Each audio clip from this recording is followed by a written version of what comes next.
Alright, so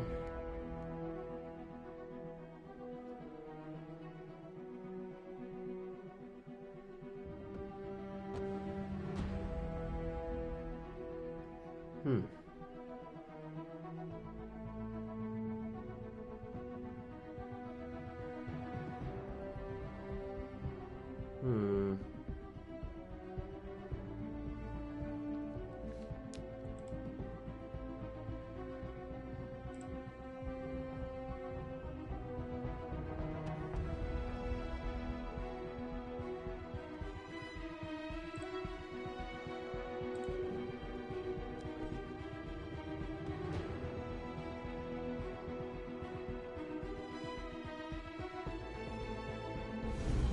Not now.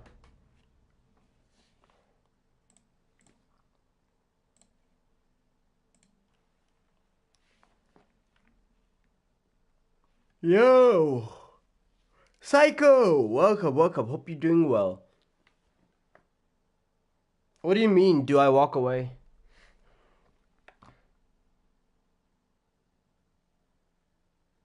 I thought you were awake because you were silent. Oh, no, my bad. I was just thinking of something.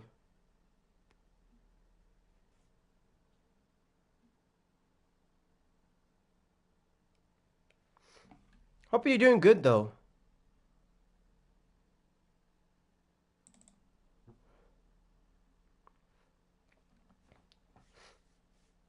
Okay, welcome.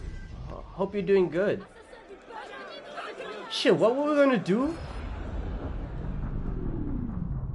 Where did we end off last time? Back. Not everyone is so fortunate their first time through a bridge. Oh, okay, Sometimes I remember now. Our initiates are trapped in the system, and we have no choice but to send someone like you in to rescue them. In fact, one of our initiates is caught in a Bellapox server right now.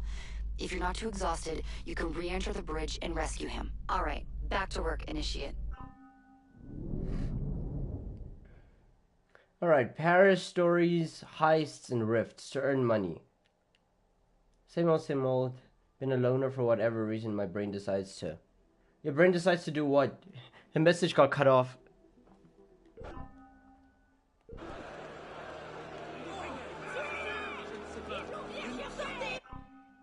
think I forgot the controls.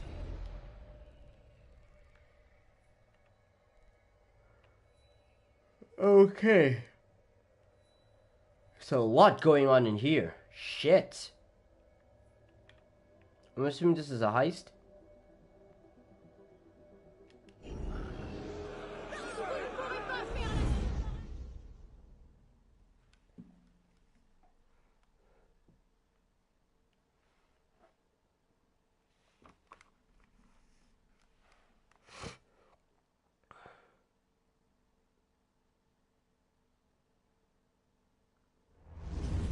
The Hotel Dieu, the oldest hospital in Paris. Centuries older than the famous Notre Dame Cathedral, which is down the street. Hospitals, as we know them, haven't I did too much dumb things to ruin good things. So you're more likely to get sick. Do you have a hobby? Than to leave cured. The Templars are using the building's sewers to smuggle out artifacts they stole from Notre Dame. Go in and get the goods. And my phone died. If you have a hobby, then you can prevent yourself from doing dumb things.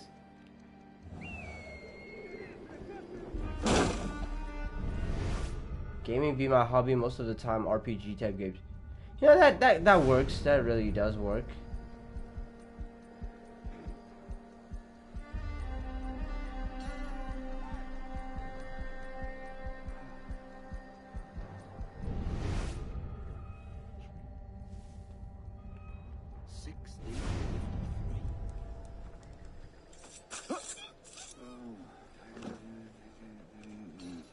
Didn't like.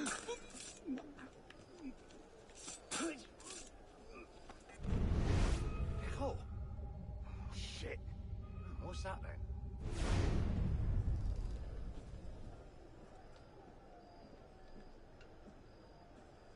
Oh Christ! Christ! We may. What happened there? Who saw what happened?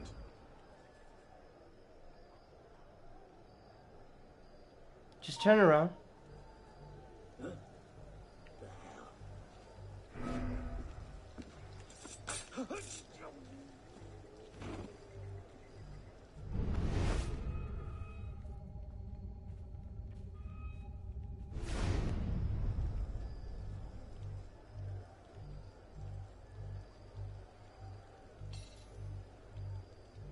Now where's he at? Bloody odd. Just turn around.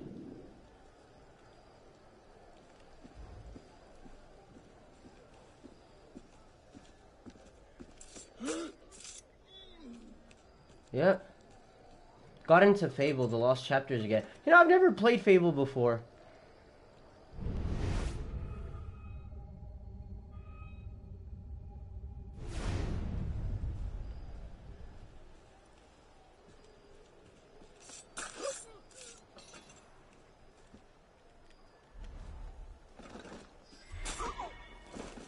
Ooh, okay.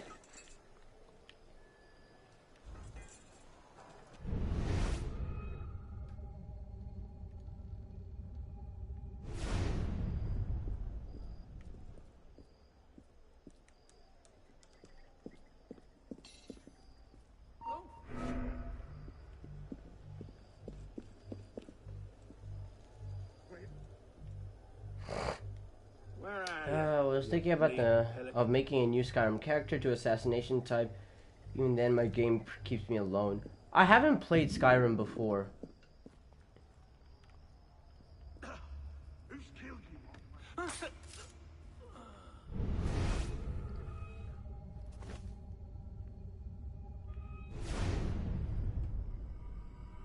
Oh, there's someone upstairs. I was wondering, what the hell? I thought I was on top of someone.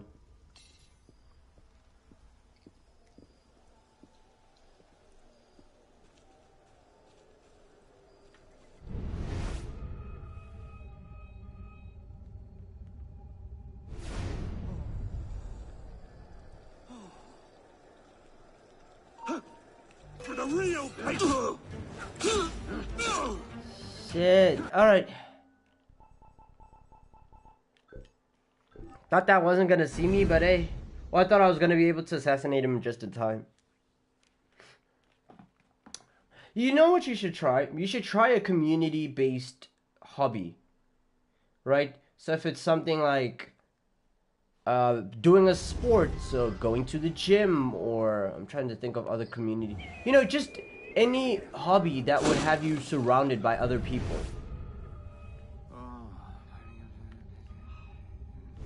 Didn't last long.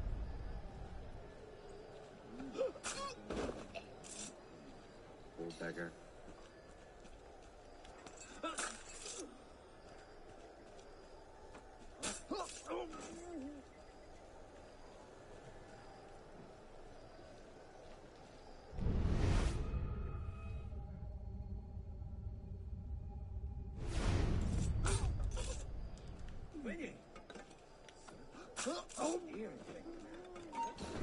Bloody Minier! Dead?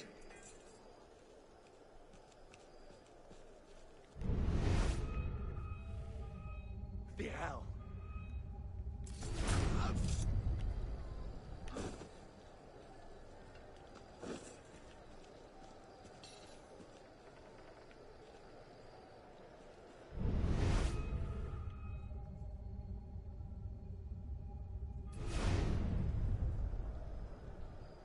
How am I gonna kill that guy all the way over there?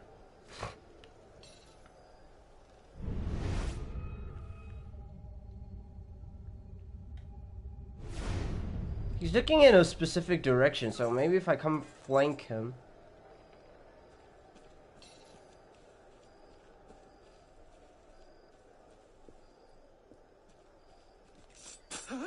Alright, there we go.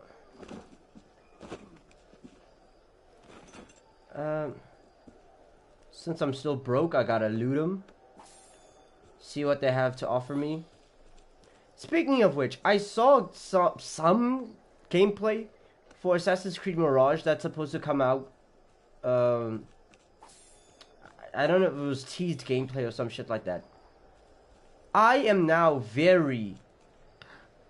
I wouldn't say pessimistic. No, I would say pessimistic. I'm very pessimistic as to how this game is actually going to play out.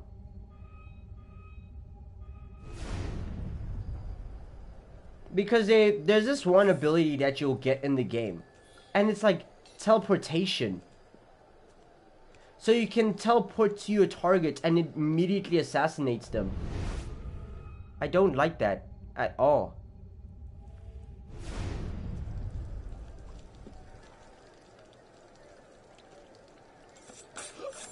You traitor! Die! Shit!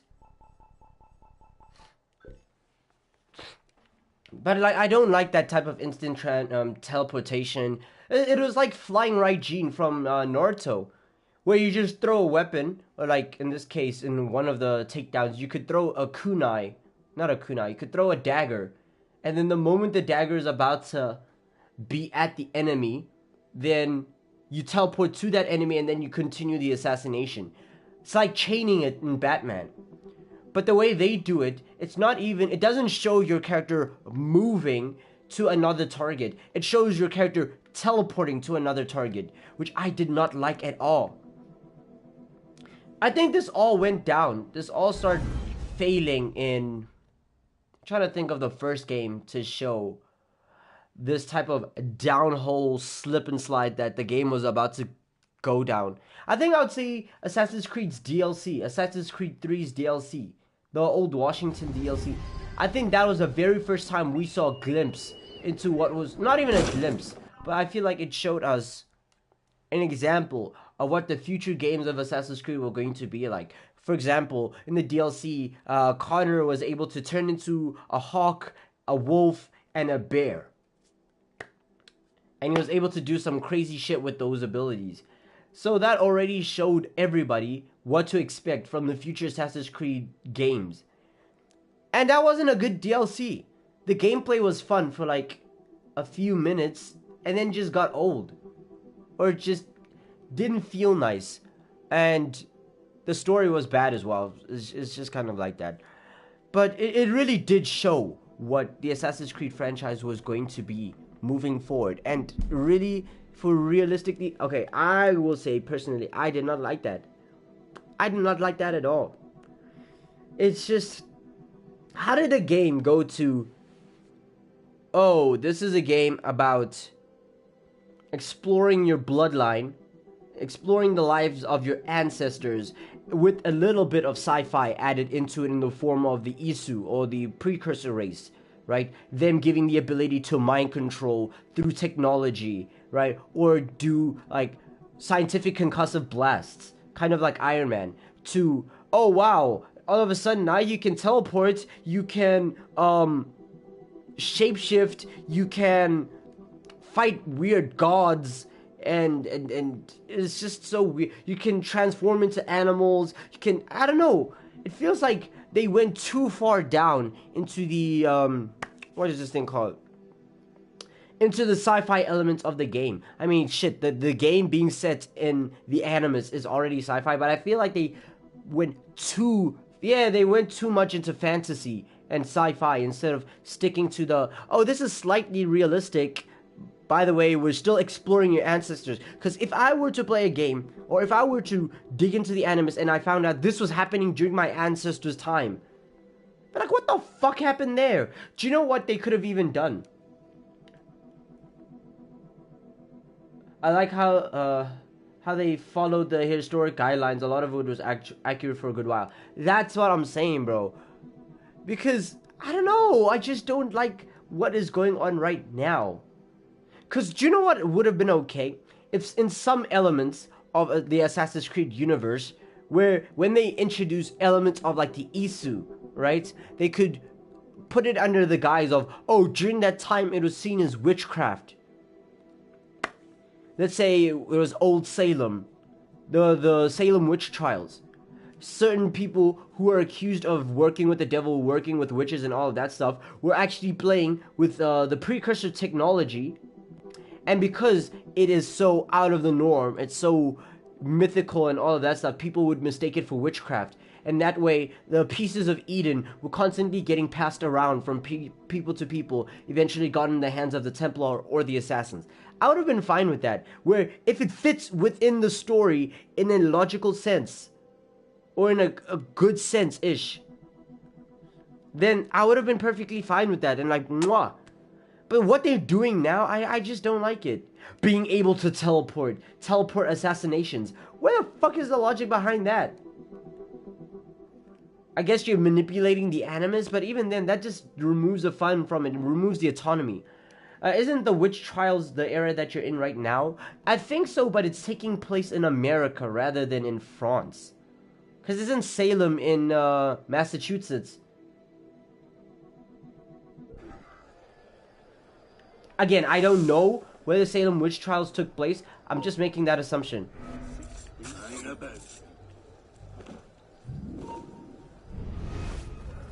Strange. Did he just... whatever. I need a whore. Did he just say he needs a whore?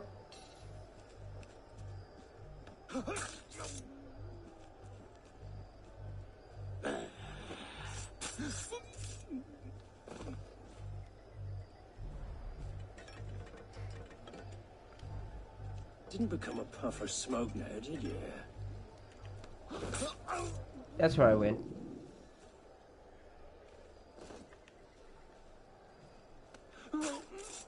It took place in Massachusetts. Yeah, you see, they could actually make an Assassin's Creed that takes place during the Salem witch trials. And it wouldn't even be a bad game. I think that is one of the only instances where you could actually make an excuse for using witchcraft as much as you did, or using the Isu technology as much as you do.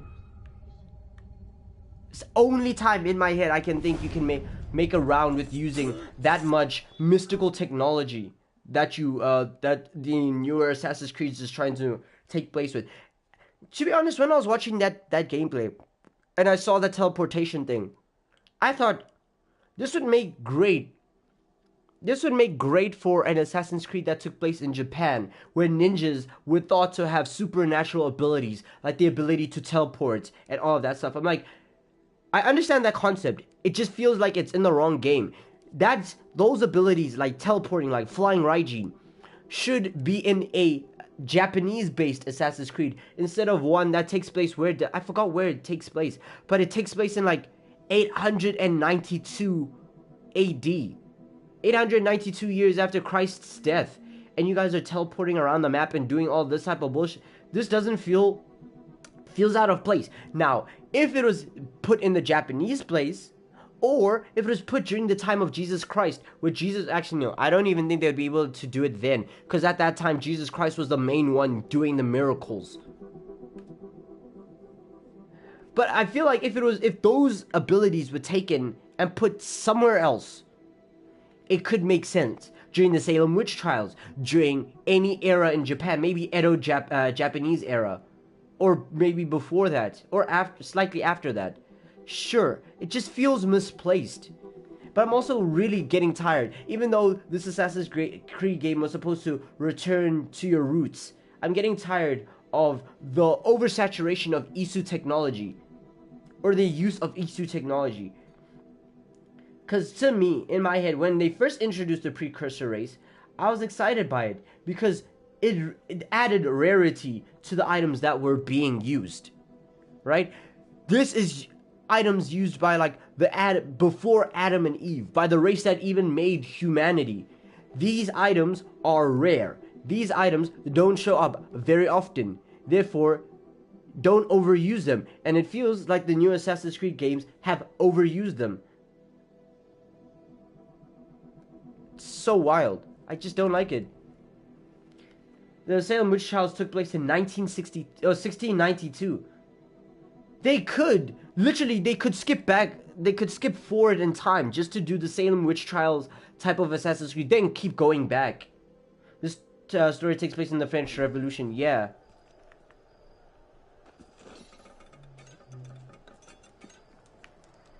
There are opportunities that they could actually do. They could explore moments in which history has, I don't know. Yeah, that's actually, wasn't that originally what the Assassin's Creed universe was? Exploring the moments in which history changed the most, and seeing how the Assassin's Creed and the Templars were somewhat responsible for those changes in history. The Salem witch trials was one of them. The French Revolution was one of them. The massive change in between the popes in Italy was one of them. Whenever there's a huge change in history. Also, yeah, back then was Leonardo da Vinci's time. Yeah. Those times where history had massive changes. You could make the argument that, oh, that's a great time to put an Assassin's Creed game, because that's when you could say, oh, the Assassin's Creed or the Templars had the greatest influence in it. Or, what was that one situation in Assassin's... Oh yeah, even the whole situation with the Native Americans. Huge moment in American history, the Civil War. Could put the Assassin there, made perfect sense. Or that one situation with, I forgot the name. I forgot the name of the location. But it was in Assassin's Creed Rogue, right? When, the massive earthquake, the world's history's largest earthquake that took the lives of multiple people, like thousands of people. And in the game, in Assassin's Creed, it was like, oh, that was caused because they were playing with the precursor technology. And therefore, it caused that earthquake and it killed thousands of lives. You could even say that. That was a historic event. The Assassin's Creed were behind it. Well, the Templars and the Assassins were behind it. And it makes sense. It's not shoehorning it. It fits. If you're like, oh, if precursor technology is really that powerful and it caused this event, it makes sense. They could have really done that. They could have done that with the Salem witch trials. It feels off putting teleportation in during times like that.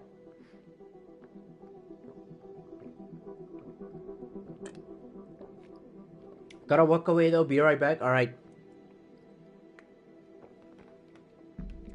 I feel like Assassin's Creed really could have expanded on the very, very influential historic eras. Rather than what they're doing right now. So what they're doing right now doesn't feel the best. Feels like, in terms of story writing, they're kind of iffy. They're following a wobbly sense of direction, or lack thereof. Now it's just like, feels like they're making a story of, ooh, let's make a story on Assassin's Creed based around this time area. We'll make up whatever we want to, and we'll see how we can shoehorn the Isu race into it, or the precursor race into it. Because whenever I look at the later Assassin's Creed, like the last three ones, Origins, Odyssey, Valhalla, I'm really trying to think, where could have the Isu race fit into this? Like, why were they added? Feels very forced. Whew.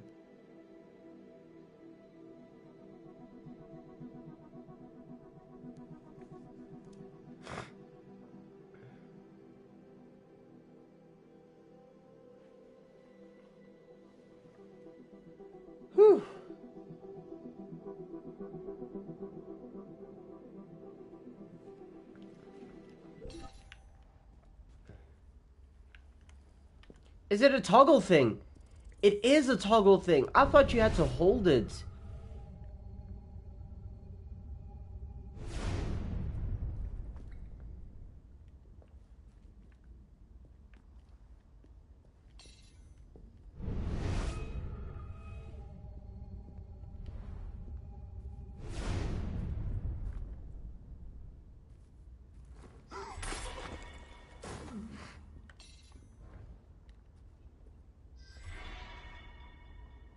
You attained a new assassin's rank. Thank you. Appreciate it.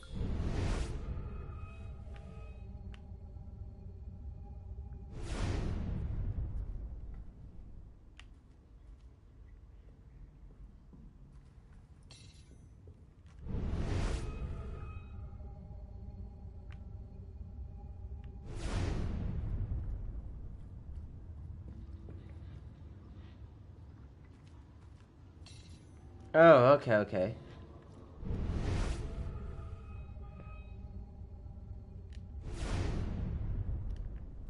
Cannot interact. I don't have the lock picking skill. Something's going on. Shit.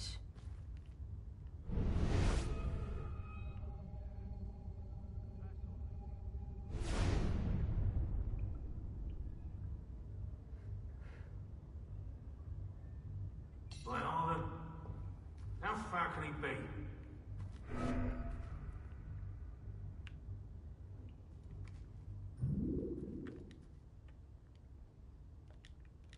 Cover, cover, cover! Oh, you decided to ignore me? Keep quiet.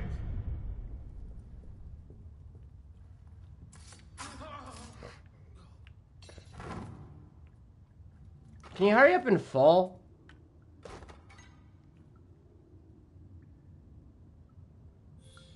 Who are you saying be quiet to?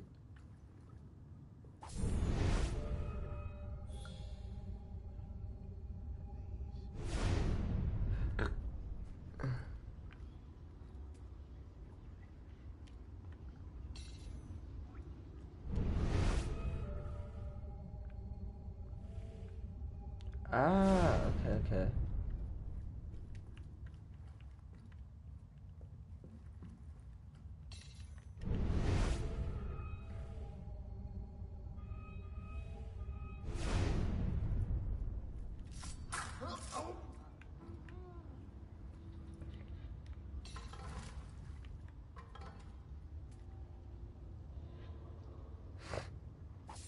Alright, so the item to steal is downstairs.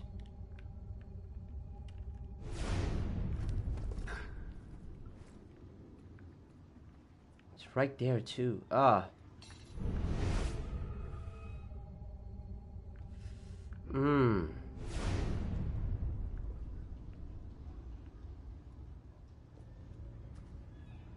I don't think I have the double assassination technique.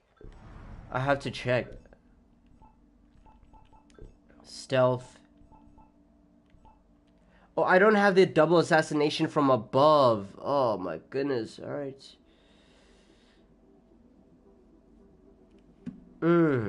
This is gonna be tough.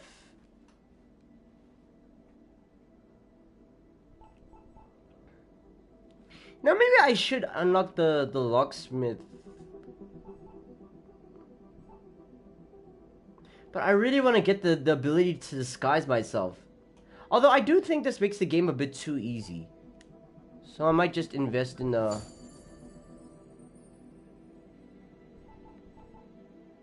This one is locked.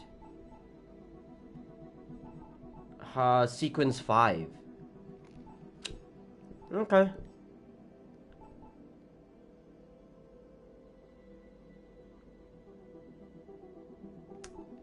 Why would anybody... Okay.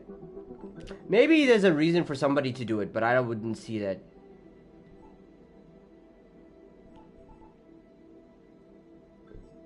Stun grenades.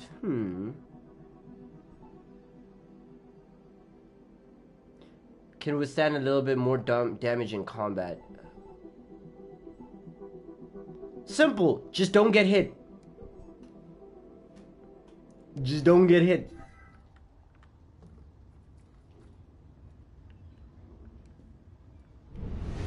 You got any good ones?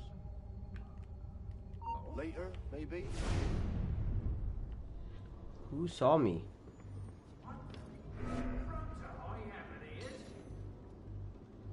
Hang on. Can't have gone far now, can he? What the fuck? Son of a... Did I just lose the kid? This is my patriotic.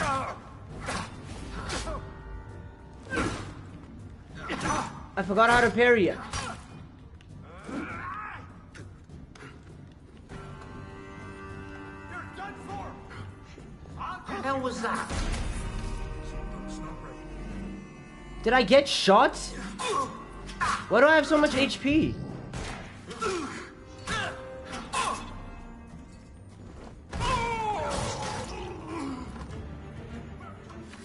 Steal. Become anonymous to interact? Nigga, get out of there!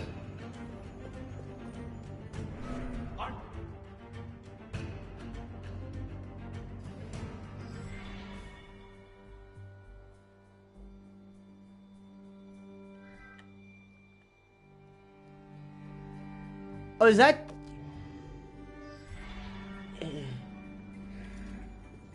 Found you. My goodness!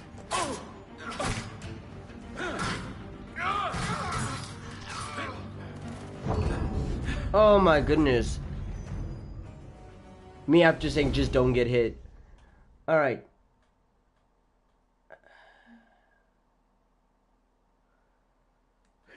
Okay.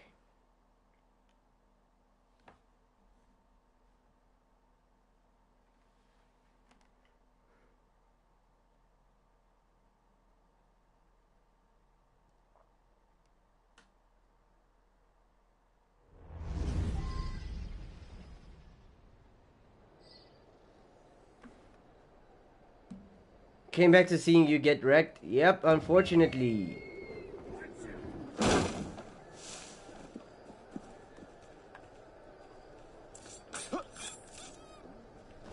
And I was so close too, I was literally at the reward.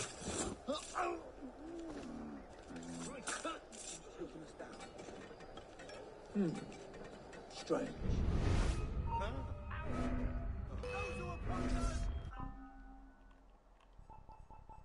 So when I act fast, I lose progress. When I act slow, well, I can lose progress as well.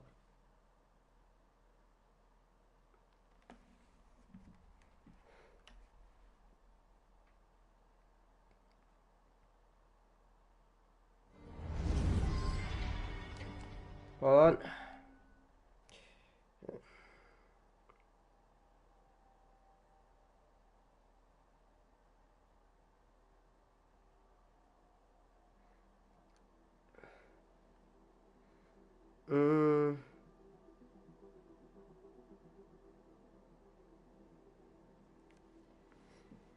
Jesus Christ. Alright, hold on. I have to quickly pause. Because I just got some very important piece of information and now I'm worried.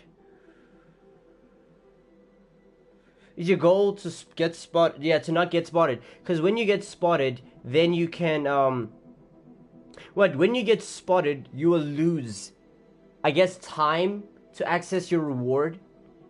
Or maybe you lose the amount of rewards you can gain. I don't know what it is.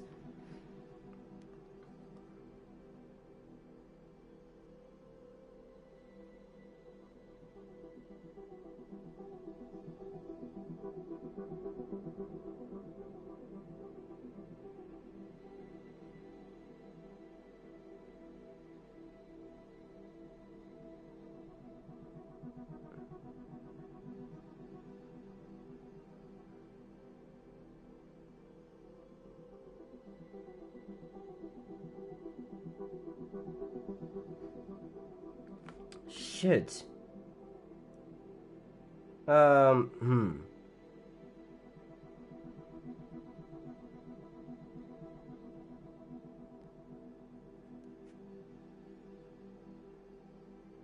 Is the info you got personal? What's up if you don't mind me asking? It is personal, but the most I can say is it's a situation of a suicidal friend. You know one of those scary text messages that they'll send you that immediately like sets off alarms into your head that this person is not feeling the best.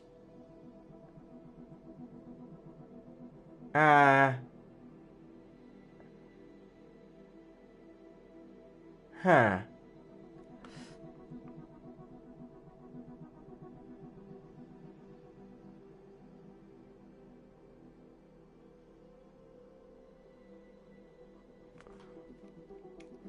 JD, welcome, welcome. I hope you're doing good. I know exactly what you need. It's hard to work them down and away from those thoughts. Yeah.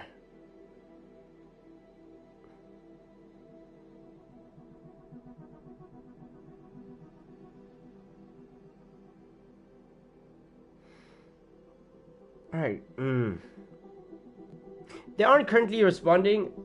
I'm getting worried. But maybe they...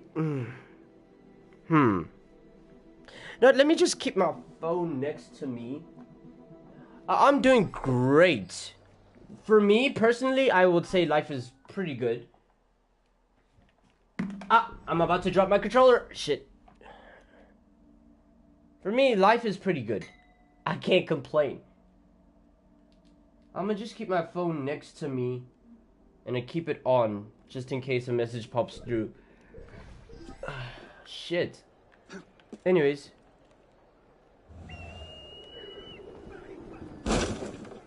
How's the game? So far? I don't know how I'd rank it. In terms of, like, my favorite Assassin's Creed games, I genuinely don't know how I'd rank it. You might get it.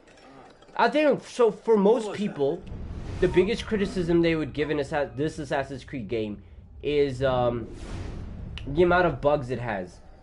There's a lot of times, more times than it needs to be, but there are a lot of times where this game will glitch out and maybe it'll spawn more NPCs than it's supposed to, or something might happen that shouldn't happen, and you'd have you thinking, what the fuck, why hasn't this been patched? Bloody hell. But overall, I think this is a good game. What, with nothing left of you? We're still in roughly the beginning of the game, so I can't give a full... For the revolution. Shit. I can't give a full... What's the word for it? A full review of the game. I'm just telling you from what I've experienced so far. But if you do want to get the game, get it when it's on discount. Just to be safe. Just to be safe. Because that's what I did. I got this game when it was out on discount on the PlayStation Store. So I'd recommend you do the same. And I think for now, there's a cycle going on. I don't know if it's happening on Steam as well, but on PlayStation there's definitely a cycle currently going on where a lot of Assassin's Creed games are going out on discount simply just because the new game is about to come out. And they tend to do that often. Whenever a new game of a specific franchise is about to come out, then they start making others games within the franchise go on discount. Which I appreciate that.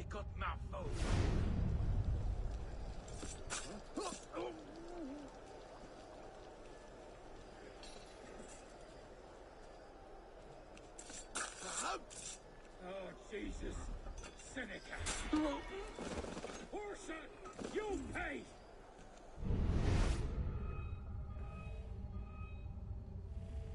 Oh, I thought he saw me. Hey. Anyways. It's everyone up top. I wonder, actually, now that I'm thinking about it, if I die, do I lose everything I've gained through looting? And do I lose all my skills? Not when I die, when I reload my checkpoint.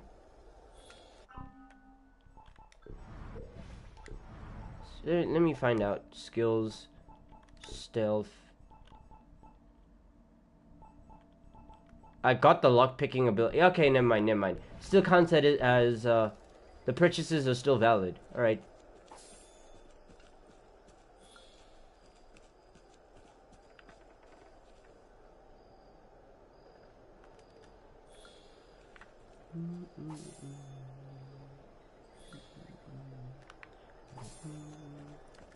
Do you know, now that I think about it, what is the end goal for all of Assassin's Creed as a franchise? Because when Desmond died, you'd think that would be like the end, right? But they managed to actually continue the story in Assassin's Creed 4. And I guess in Rogue as well-ish, sort of. I understand how they're able to, or how they're trying to continue the story with some games in the franchise, but I genuinely do wonder what is their end goal. You lose money again, I'm pretty sure. Probably. I want to know so badly, what's the end goal of this franchise? Is it to discover, to at least play until the Isu race, to play as Adam and Eve? Or, I don't know. Because there's so many things you could do with this game. Sorry, I'm back. There's no problem. No problem. There's so many things you could do with this game in terms of story. But it feels like it's directionless in terms of where they're eventually trying to lead up to.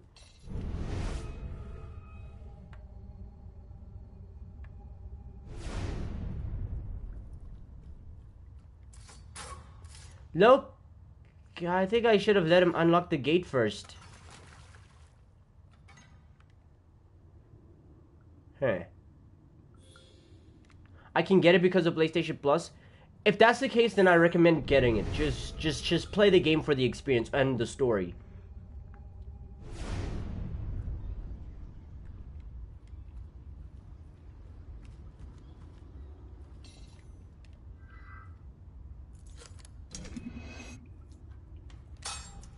Oh.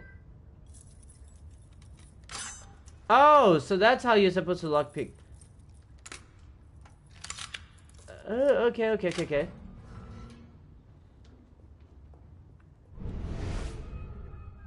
Jesus Christ, why did I Get out of here! Get out of here! Yeah, go kill this guy instead.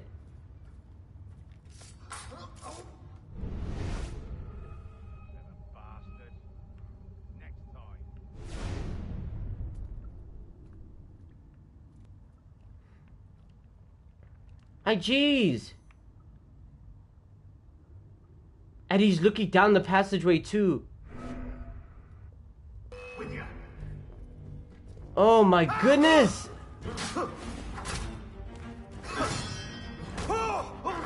Just die. Die.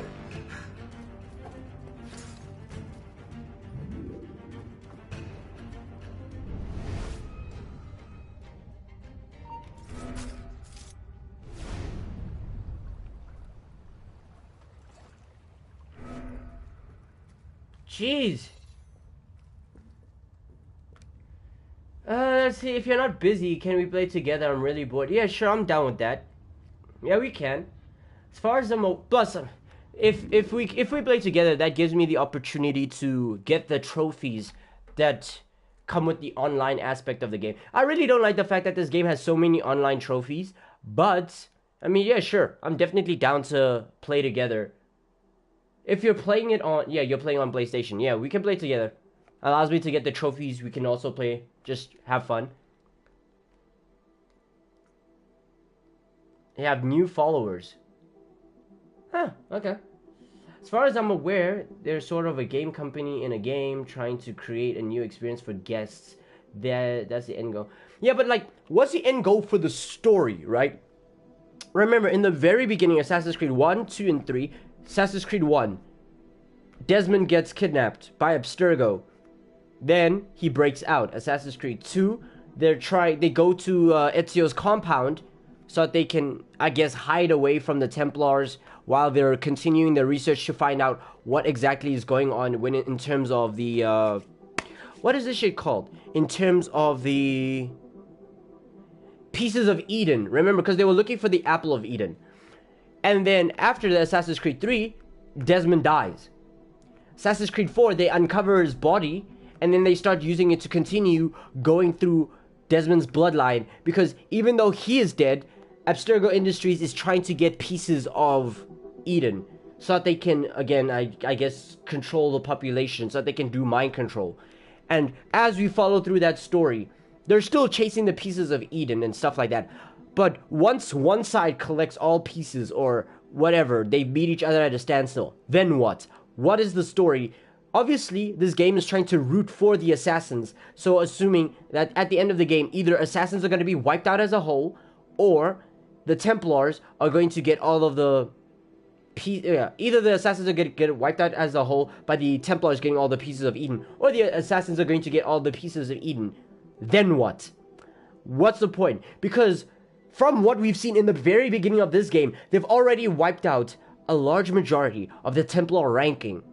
And now the Templar are trying to rebuild their ranks within this specific area. So it's showing that even when the head or the spearheads or the snakes, the head of the snakes, get cut off, these organizations are still able to thrive. When Adewale, who was in charge of the Assassin's Order in America, I think that was the case. He was in charge of the assassins in America. He died. The assassins were still able to thrive. In this game, the leaders of the Templars died. The Templars are still able to survive. So no matter what, no matter how many times the enemy or the opposition keeps dying, they still thrive. They still live and they still continue. So my question is, what is the end goal? How will they be able to create a conclusion for this game, bury it, and just be like, oh, this is the final installment of Assassin's Creed. This is what we've done. This is the end, etc. And there's no ways we can bring this game back from the dead, even if it's for like a money grab, right? If we try to bring it back from the dead, then it will be incoherent, and of course it's not going to be a good investment to do so. What is that end goal? With Batman, it was Nightfall Protocol, where Batman attempts his death, or he what is the term? Where he, I guess, fakes it. Yeah, he fakes his death. That's it. That was the end for the Arkham series. So I wonder what's that Nightfall Protocol for Assassin's Creed? What is that true end goal? Because if it's like find the pieces of Eden, and they find all the pieces of Eden, including the apples and the weapons, etc., then what? Now what? Oh, I just got a friend request. Hold on, let me just accept it real quick.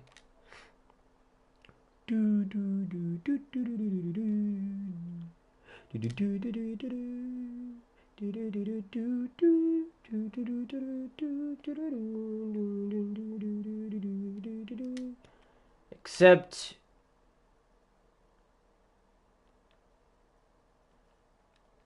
All right, there we go. Now, what was I doing? Oh yes, there was that one enemy that attacked me from...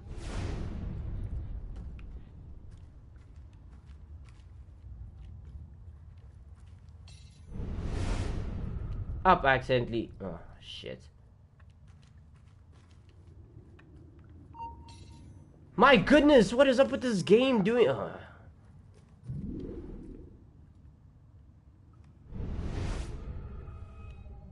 Oh, so now you don't want to investigate? All right.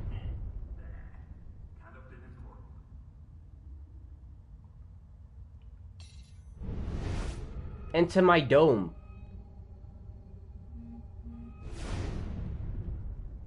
Really, you entered my dome just for that nonsense, just to stand still? Don't be shy, step in, just go back.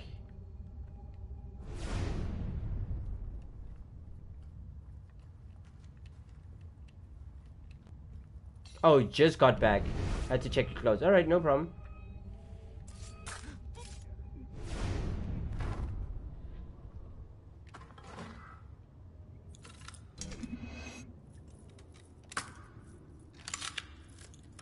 Skill.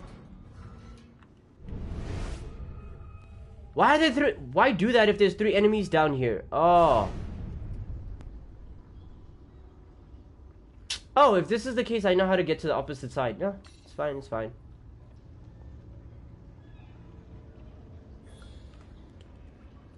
Game company is a facade. The group still wants the Apple of Eden. I'm so curious what the true end goal of this Assassin's franchise is. Clearly, in the beginning of the game, I think they hinted to us what the overall plot, or overarching plot, can't say the word plot, the overarching plot would be, right? When they showed us those symbols inside Desmond's prison, or every single time they show us those multiple symbols, Like, for example, the Japanese shrine. It's to tell us that this is where the next game is going to set place. Oh, or not in the next game. These are where the next few games are going to set place. There's one that's going to take place in Japan, one that's going to take place in Egypt, one that's going to take place in Greece, one that's going to take place in this area, this area, this area. And I feel like after they've covered all the areas of these markings, then what? One game has to be the final game, because once you've overarched every single rune or every single symbol that has been drawn in the very beginning of the game that is supposed to have significant meaning to the series, then there's no reason to make the series anymore. Because maybe you could make a final entry where now you've explored all the symbols and now the final game is all those symbols combined to meet your final location, to meet the final game. Sure, but aside from that, Stop. I don't know what they're doing. I really don't know. Like, I need to find out what the plot is going to be for this upcoming Assassin's Creed. The Assassin's Creed Mirage. All we know is the time in which it takes place. No, nothing else about it.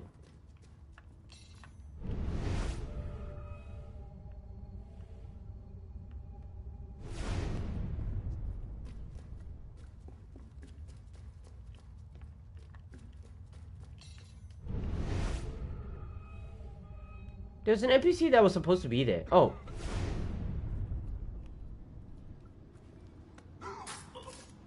Please don't fall back. Don't fall back. Don't fall back. Don't fall back. I'm gonna leave him like that.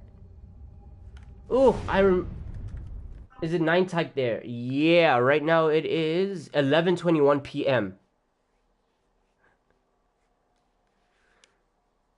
But I used to hate this in Assassin's Creed all the time, where you'd assassinate an enemy that's sitting upon a high area, right? Let's say they're standing on the top of a building. You assassinate them, and then they fall forward. So now that alerts people and citizens that, oh shit, this is what's going on. Oh shit, there's a lot of people. Oh, somebody just died. And plus, you also couldn't loot them because they fell off the building. Sometimes it was nice to like I forgot which Assassin's Creed game it was where they changed that. Every single time you assassinated somebody, they'd fall backwards. So they'd fall onto the platform that they were standing on so that you could loot them instead of falling off the area. I think that was Assassin's Creed 4? I think it was Black Flag. I'm not too sure. We're in SA? Yep, we're in South Africa. Luckily, I'm not going to get hit with load shedding because it already hit before I started streaming.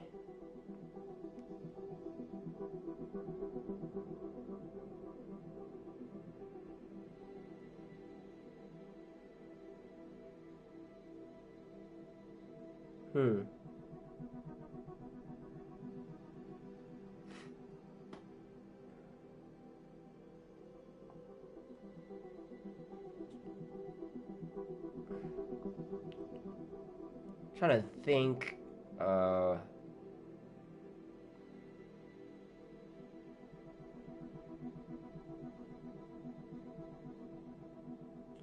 on.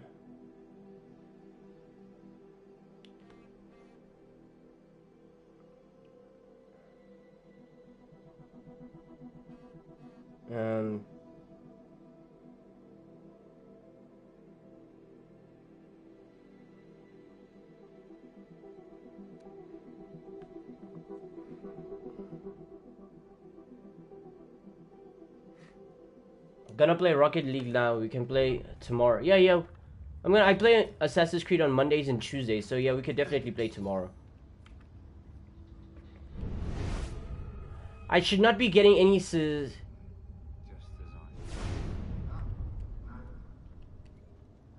I should not be getting any surprises. Yeah, I killed the guy that was over here. Yeah, should not be getting any surprises.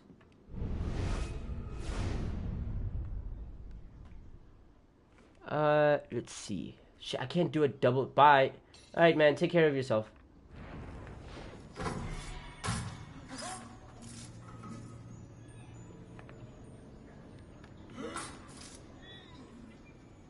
Alright, there we go. Steal.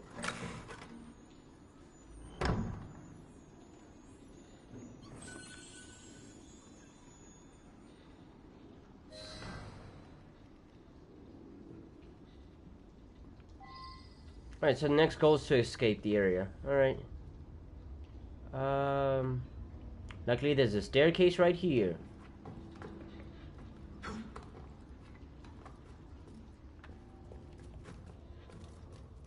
Just leave the way I came in. Are we good? Yeah, when it talks about the reward, I wonder if that's like a time limit to collect the reward. Or if that means the reward itself is quantified by... I don't know. We'll see. We'll see. We'll see.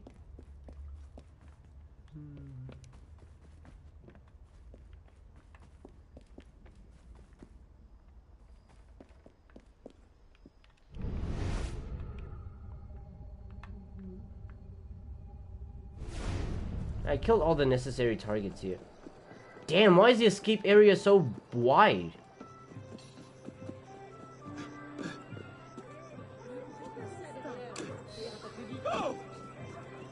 Pardon me, mademoiselle. I'm not sure about that. At least I got a trophy.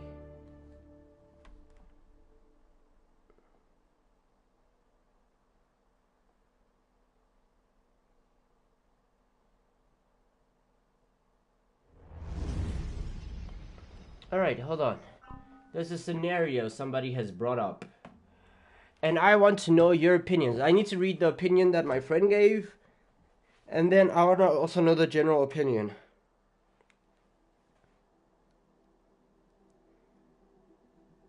Okay, so, scenario, or it's a confession.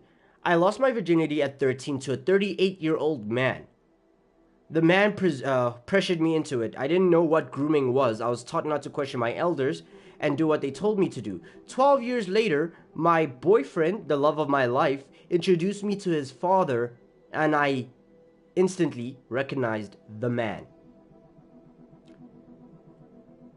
So, seemingly, this girl's boyfriend...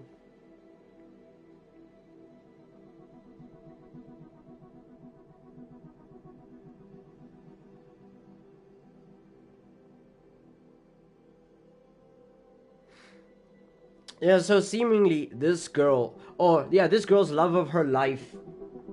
What? This girl's boyfriend's father was a person who groomed her as a minor. Alright. So now my friend's opinion is, she hopes she breaks up with the guy for the sake of that poor man. I said, why? Why? I was saying, why they can just date and get married and just cut the father off completely. The father does not have to be involved in whatever is going on. So to me, it didn't make sense. She says, it sounds simple, but what if the guy doesn't believe her? Or they get married and he does the same thing to the kids? For the first paragraph...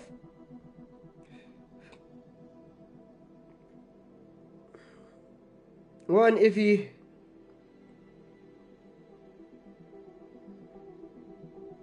Then she can leave. Because at that point, communication has failed. 2, if he... I did say, cut him off.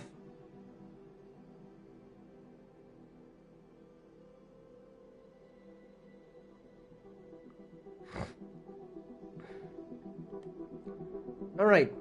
It's gonna be hard on the guy. He might feel guilty, might feel responsible, would torment him, especially if he had a good relationship with his dad. Finding out the person Finding out the person who raised you raped or hurt another person isn't easy. No, it isn't easy.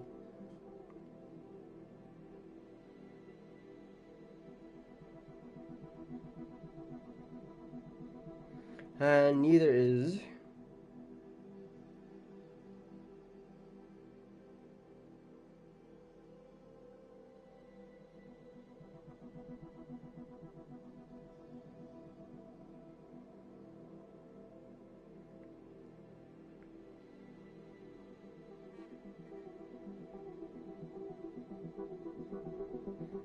Okay. Cutting off the father, even if there's a solution, you might grow to resent the girl for the broken relationship. With his father and would miss him and have regrets over. That's a sin to bear.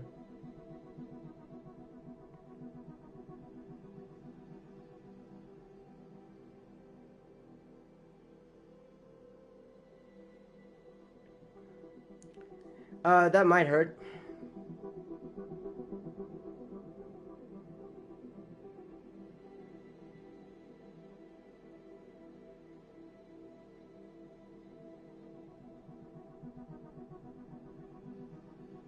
Especially if the allegations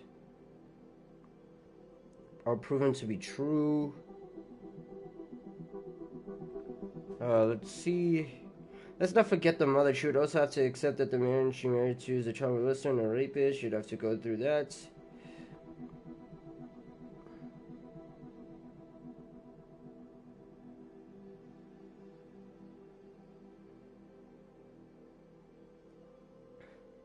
What her husband is.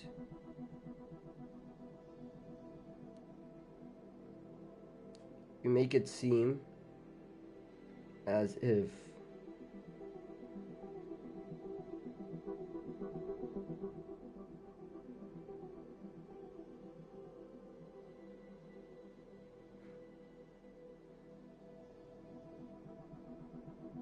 and let's see, even if the boy accepts it, if the mom doesn't, it would damage the family. Just because your family does a bad, terrible thing doesn't mean you stop loving them.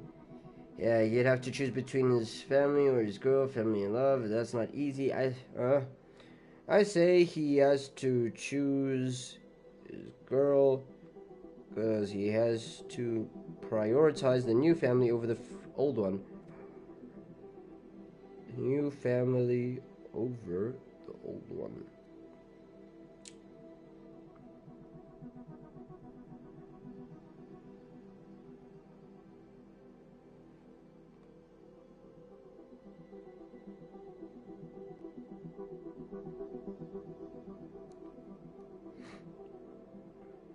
Either way, it's going to be a family versus love thing. Let's see. Bad luck, he'd lose his family or lover, and burden would be too much on the girl.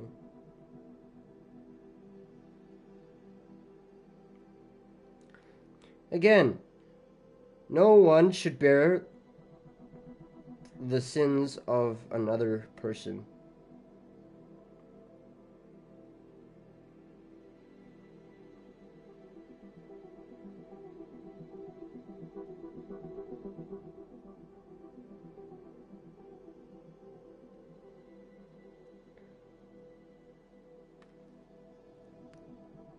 In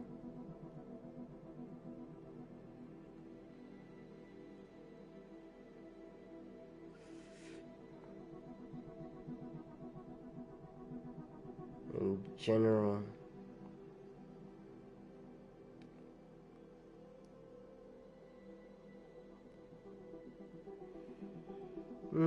What else?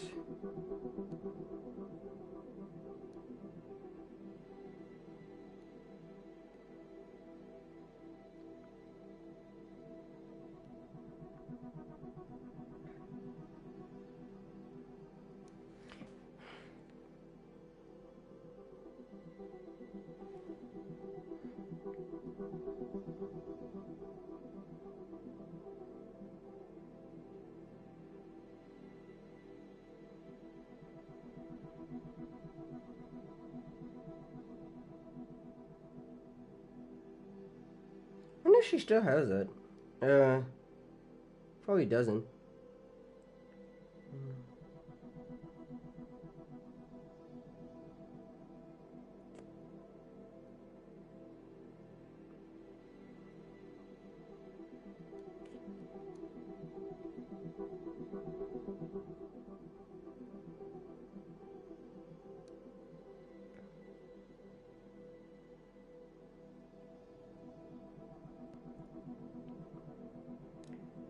Uh-oh.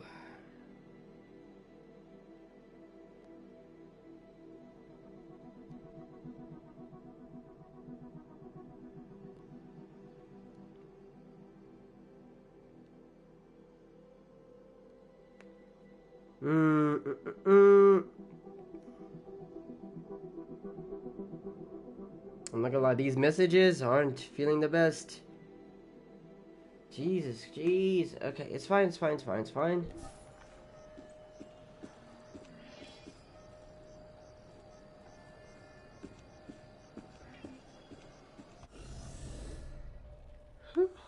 Alright. Where's the mission? It's there.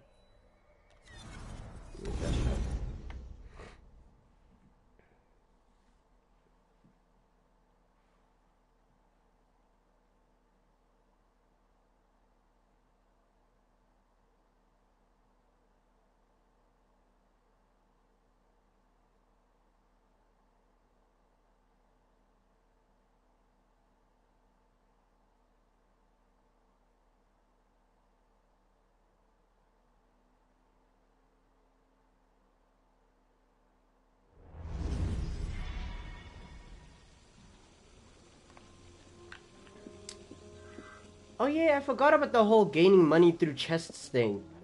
Until his time until then. Look at my crib. Not my crib, but like my As pockets of ugliness. my thingy, whatever it's called. I forgot what it's called. Except in track. Partaking of the recent impromptu Royal Guard exercise at the Tuileries. It seems some royalist fanatics called Les Actes des Apôtres are on a book-burning spree. Many rare manuscripts are in danger.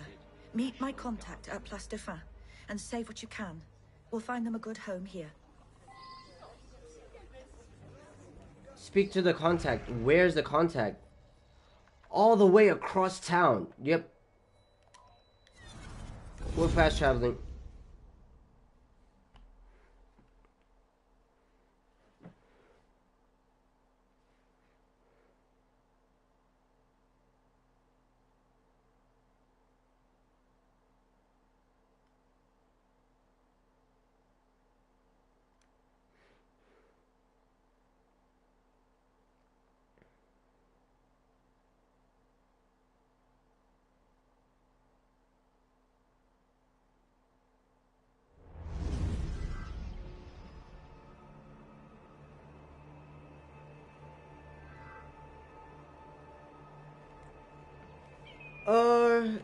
To the contact. Where can I dive off?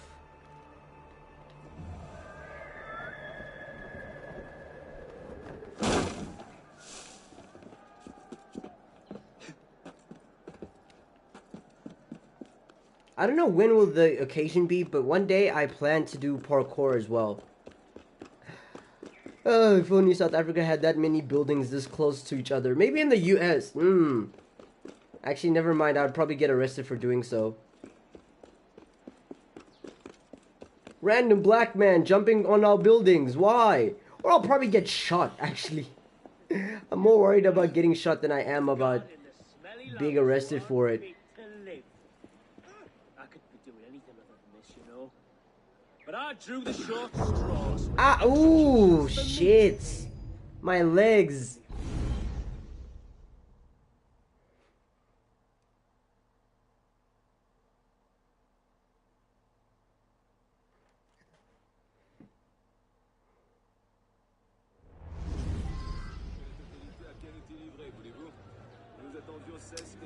Okay, let's see.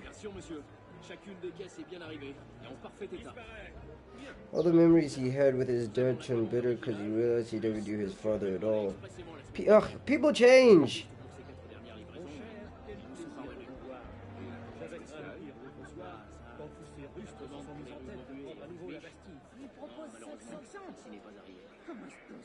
All it takes is one. J'aurais dû le faire. Mais non, madame voulait s'en occuper. Voilà où nous en sommes. Du café de l'île Bourbon. Très peu, monsieur. C'est à la fois cher et prisé. Y aurait-il quelques moyens de s'entendre? Monsieur, je me devais de vous saluer. Je sais que vous comptez vous présenter pour la prochaine assemblée. Et vous pouvez compter sur mon soutien.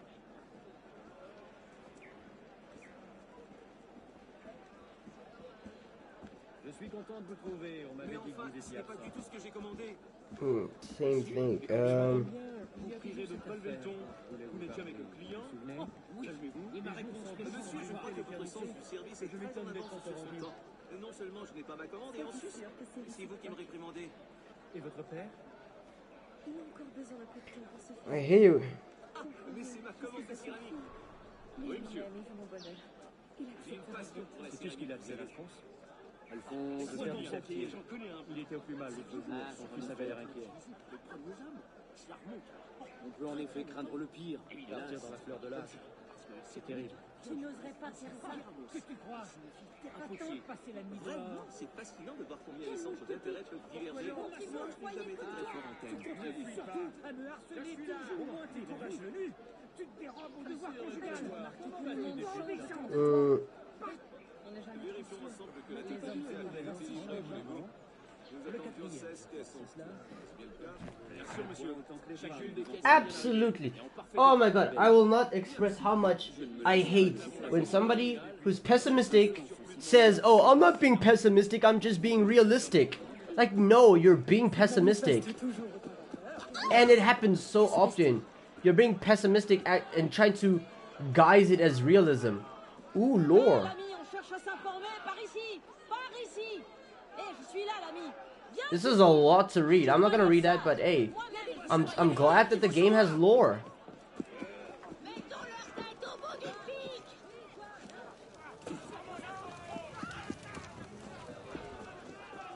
Ils sont tous faits à la hauteur de leurs moyens. Damn, bro.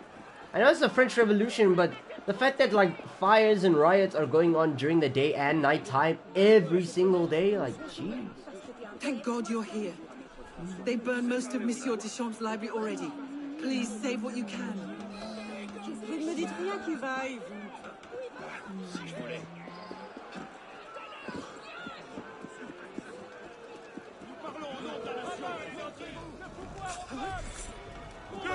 Je crois que je serai utile ailleurs.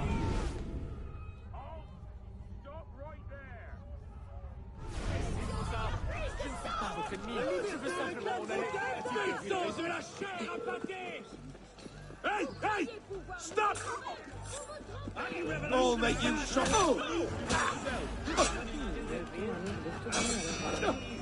Yeah.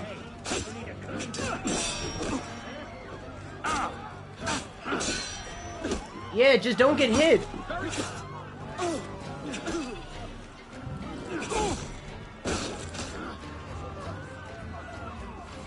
Alright, I'm trying to save the manuscripts. Burning my manuscripts, bro. These aren't even mine, but like, I'd like to save the manuscripts from being burnt.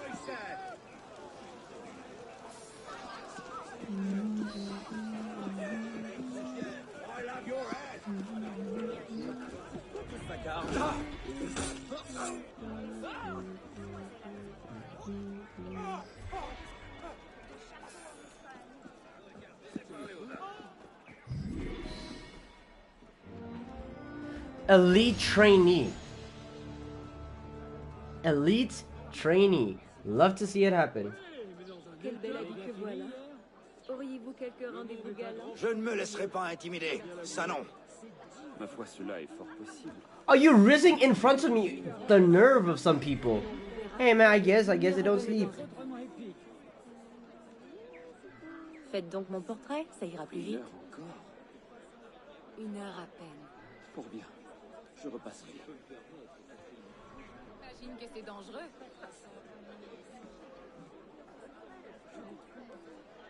Sais-tu ce qu'il advient d'Alphonse? Let's see. Le père du Saptier. Il était au plus mal l'autre jour. Son fils avait l'air inquiet. On peut en effet craindre le pire, mais partir dans la fleur de l'âge. C'est terrible. Je suis content de vous trouver. On m'avait dit que vous étiez absent. Cela tombe bien, il y a toujours cette affaire dont je voulais vous parler. Vous vous souvenez? Oui, et ma réponse ne changera pas. Ce sera...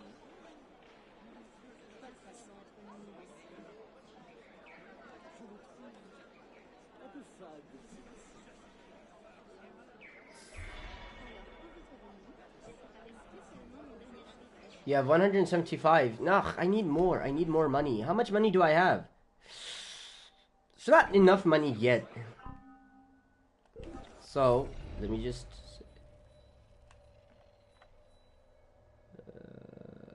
this is training. Ugh.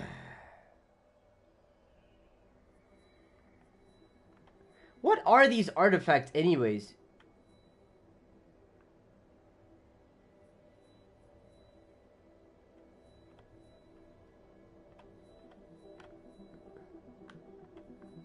Why can't I fast travel here? There we go.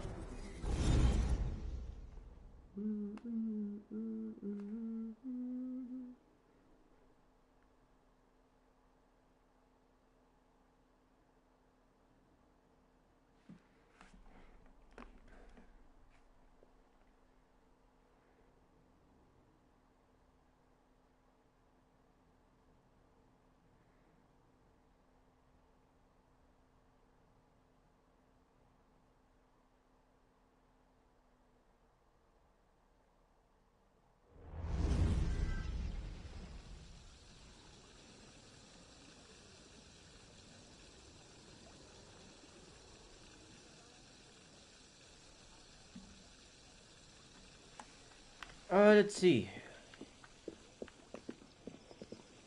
Alright, that's where the mission starts. Let me just... I keep thinking this is my house.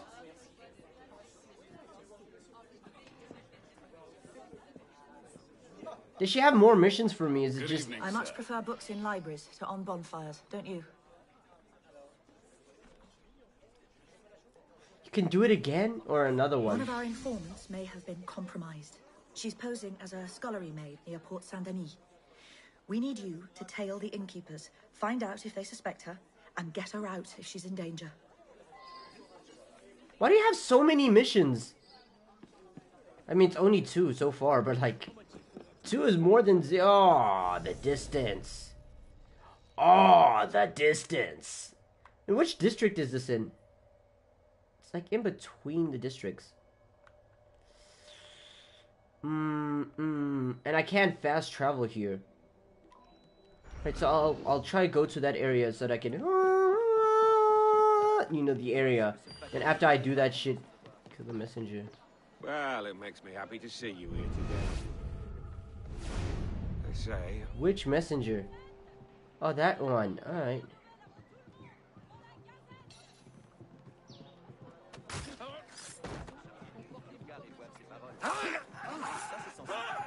Oh mon Dieu, aurais-je... Oui, j'ai oublié mon livre chez moi. Bon, je n'ai plus qu'à aller le chercher.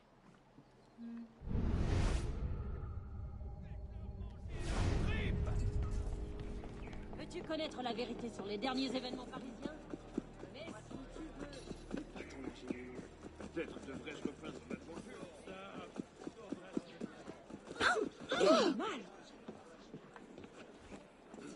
I'm assuming this is a lockpick type of chest. Where is it? Ugh, it's most likely on the ceiling. So interesting how these people just leave their doors open. Like, do you not care about intruder? Look, I am literally entering your home. Do you not care? Yep, it is a locked one.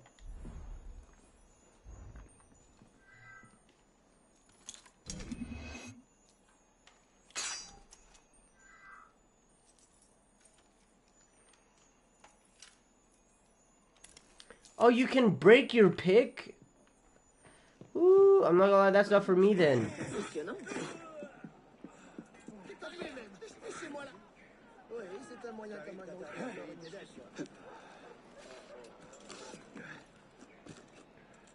How convenient that all 3 trees would be built exactly the same way.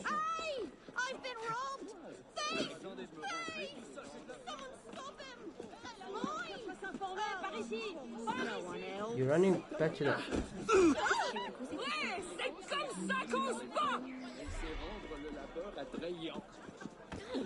The way, it's so funny the way you just tackle them, and they're like, "Oh, okay, I guess I'll stop. I'll stop my criminal activities just because you pushed me to the floor."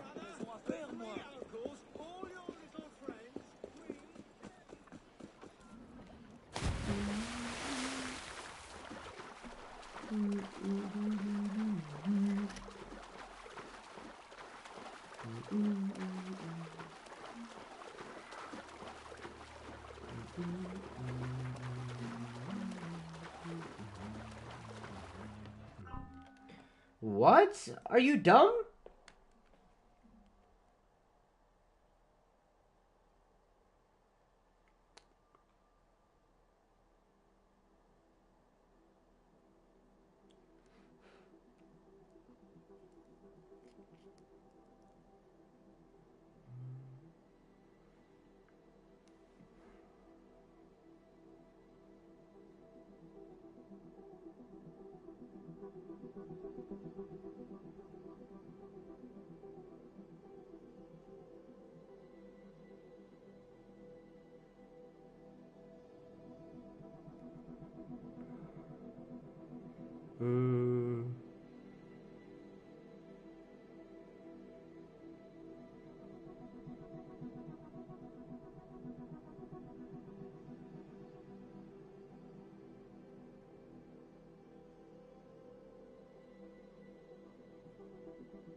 That's where communication.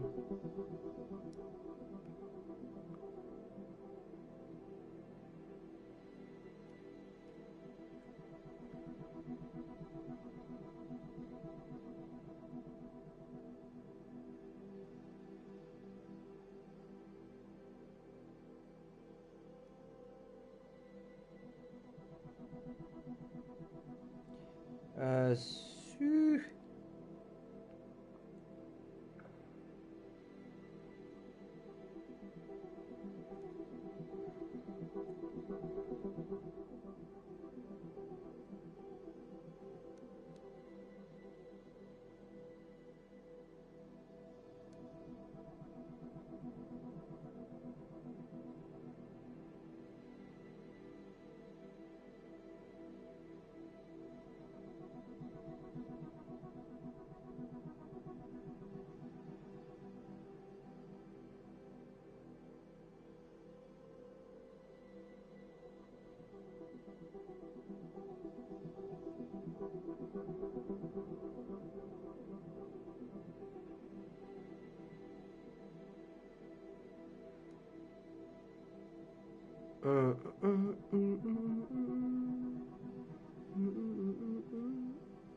Like, bruh, just like, ah.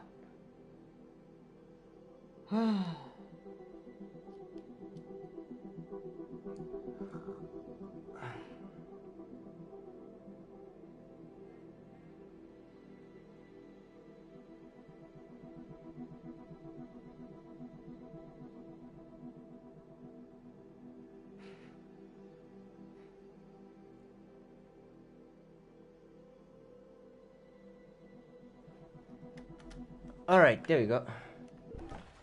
Now, I can leave the phone untouched until I have to end its stream.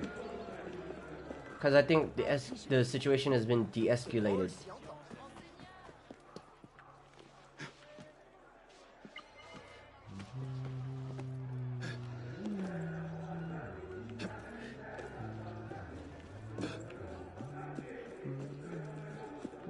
Sûrement évadé d'un asile. La poterne là-bas. Peur de tout cela.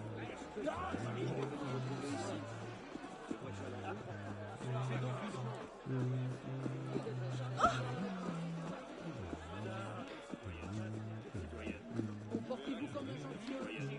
Patriote, viens donc afficher tes couleurs. Agile.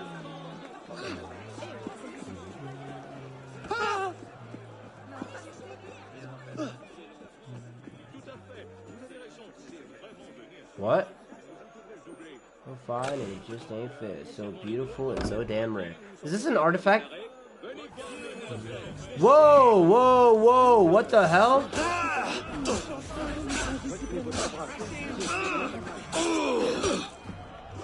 Woo!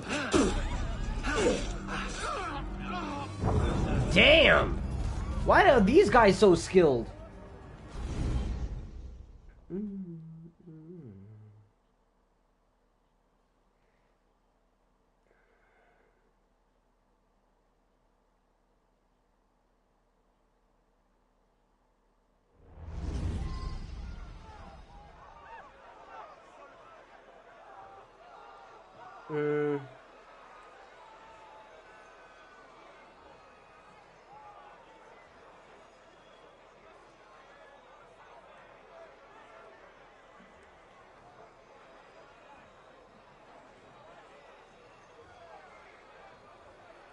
Okay, hold on.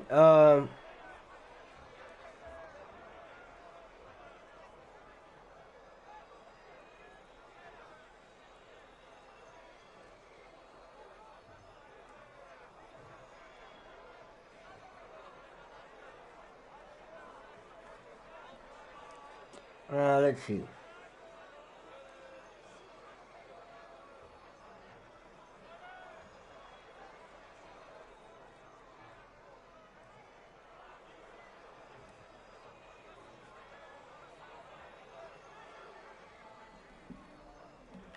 My phone died. Yay.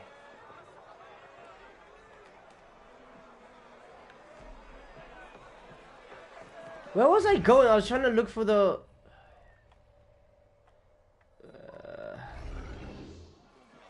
That's crazy, bro. I picked up something immediately, got aggroed, and for some reason... These Templars were moving much faster. These people were moving much faster than I thought they would.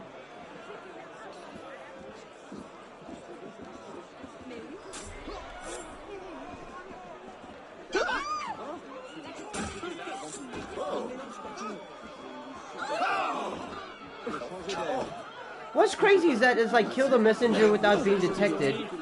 But if I kill the people around him, all of a sudden, oh, that doesn't count. Oh, now you can't kill him.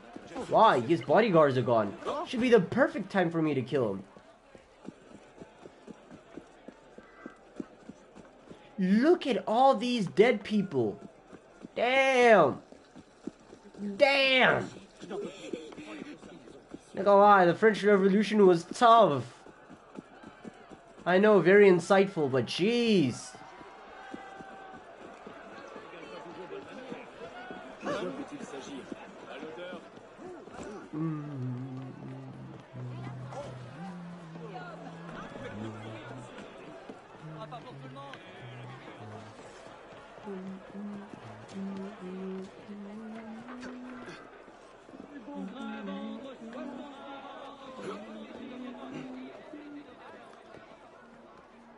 I know I could not trust myself to be climbing like this. Stubble Space, welcome, welcome. Hope you're doing good.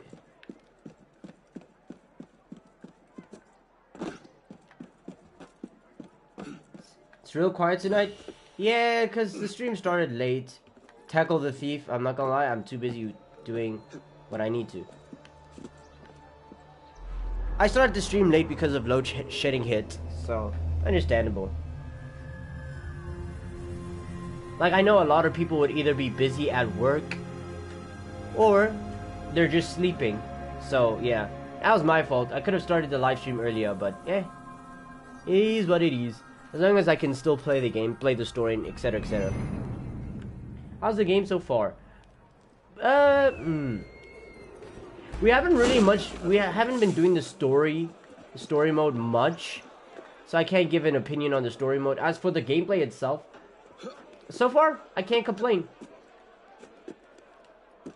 Except for those small instances where the game will bug out, have its like lag. It'll have like its lag, frame drops, or maybe there'll be a glitch. Aside from those, I really don't have complaints for this game. So far, so good. I wouldn't put it in my top 5 Assassin's Creed games though. But again, I need to see how the game progresses and all of that stuff. Maybe once I complete the game, maybe it might be in my top 5, but right now, I don't see it being in my top 5. Unity is the most notorious for bugs, if I remember correctly. Yeah, it is.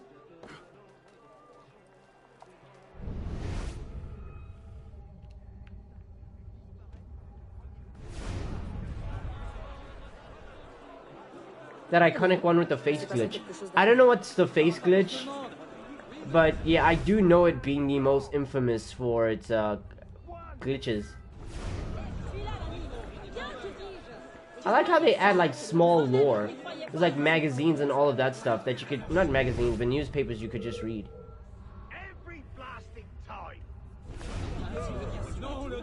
Why are you aggro on me? I'm not even in an aggro zone. What? You get on my face, bro. I'll plug it on the GC later. Alright. I'll peep it.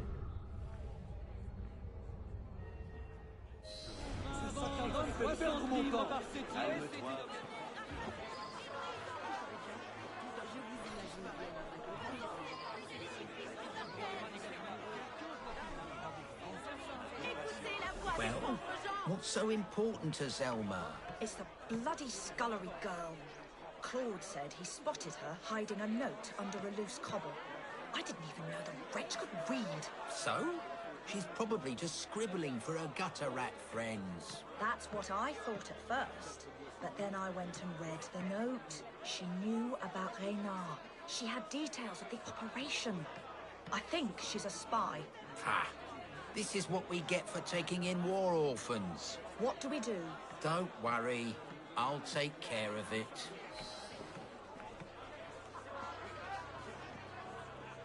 He's running! The motherfucker's running!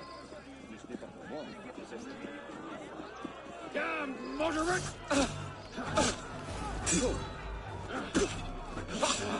Alright, at least he's dead.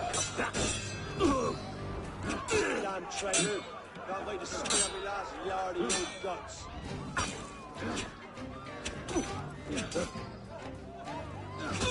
Damn, these guys are hard to hit. I believe you are about to become a grizzly crime scene. Bro, why do you have so much health? Ooh. Wait a minute. Nigerandayo!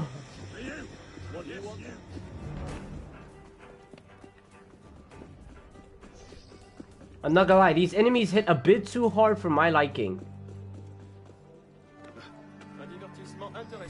So, yeah. A smart man knows when to run away. The Joestar secret technique, exactly.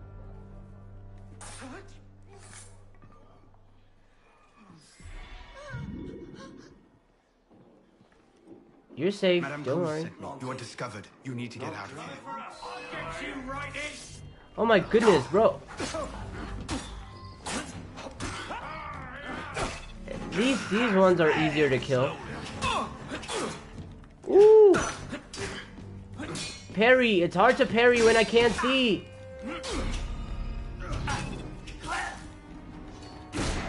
Ow! Did you just shoot me? You deserve the sword through your throat.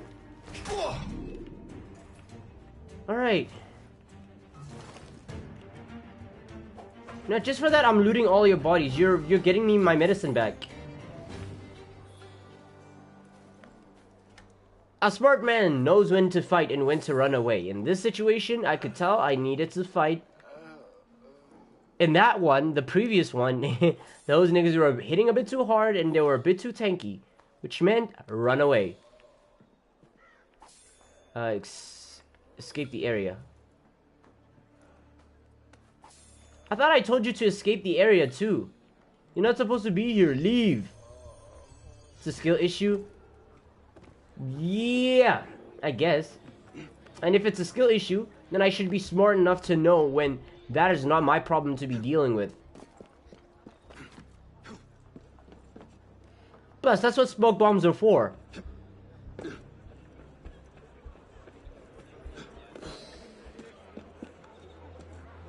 Ooh, actually, yeah. Like, same thing in Bloodborne. Every single time I play Bloodborne and there's an NPC that's dealing a bit too much damage, or there's too many NPCs, that is my cue to leave. It's like, yeah, I know I like to think that I'm the shit, but sometimes the shit gets his shit rocked. And you need to be able to discern whether or not that's the... Ooh, yeah. You need to be able to know whether or not that's the right call to make. To stay and fight and then eventually die and fail whatever mission you were busy with. Or just to, you know... Or just to escape or something. Like Owl said in Sekiro, rule number 3, fear is absolute. There is no shame in losing. But you must get your revenge at any means necessary. So those enemies, I will kill them eventually. Do you prefer the older formula or the newer ones? Like Assassin's Creed Origins, Valhalla, etc. No, I prefer the older ones. I mean, I'm pretty sure the majority of the fandom does that, right? That's why Assassin's Creed Mirage is set to return to its roots. Because everybody prefers the older format. We spent, like, what? Assassin's Creed 1, 2, Brotherhood Revelations, 3, 4, Syndicate, Unity, and, what is this? Liberations. So that's 9 games. 9 games of a specific formula for you just to change it in, like, Valhalla, Origins, and Odyssey. Nobody likes the new formula, especially when you spend 9 games with the specific time. That's why nobody talks about Assassin's Creed Chronicles. Who the fuck plays Chronicles? It's shit. It changed the formula, and no one liked it, to the point that nobody knows what it is. When you mention Assassin's Creed Chronicles, people will be like, what? And then they'll Google it and be like, what? When was this a thing? And then people will see the gameplay of it and be like, I see why nobody knows about it. Like, nobody knows about Assassin's Creed Chronicles. Like, fuck that game. You need a good formula. So I personally, I prefer this newer formula. And the fact that Mirage is trying to add a little bit of the new formula with a little bit of the old one, I don't know how I feel about that. I'll continue doing her missions later on. I don't know how I feel about that. For example, it's trying to return back to the olden style of Assassin's Creed with the newer UI, but it's adding more abilities. Like, for example, it gives the enemy the ability to teleport to the assassination targets like the flying Raijin Jutsu from Naruto. I don't like that. But if the majority of the game is the olden format with a few new added things, maybe like the flying Raijin, even though I don't really like it, even then I'd be like, okay, I guess.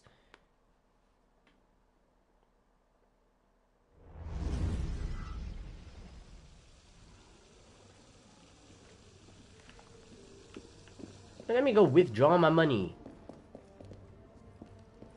Let me go withdraw my money. Who are you? And why are you in my crib? Alright.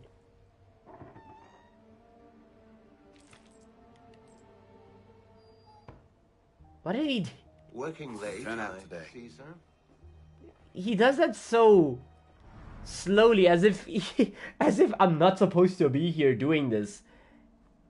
No, I'm serious, bro. Okay, so I have the gameplay footage, right? And I'll send it to the WhatsApp group, the GC, so that you can see what I'm talking about. It's like returning to the old formula, but the main character can fly Raijin. Literally, when I say this, he throws a dagger at the enemy, right? And then once the dagger hits the enemy, he teleports to the dagger to finish off the assassination. If that's not flying Raijin from Naruto, I don't know what to tell you. That's literally what you're able to do in the game. Or you can do what Ash can do in Warframe, where you can tag enemies and then teleport to those enemies to do an assassination. And like a chain assassination. Kind of like Batman. But at least in Batman, you can see Batman moving, flowing from one enemy to the other. This one, he teleports from the next enemy, from one enemy to the another. That, I don't like that. I don't like the fact that they added that. That's basically like playing the game in baby mode. It's weird. I don't like that.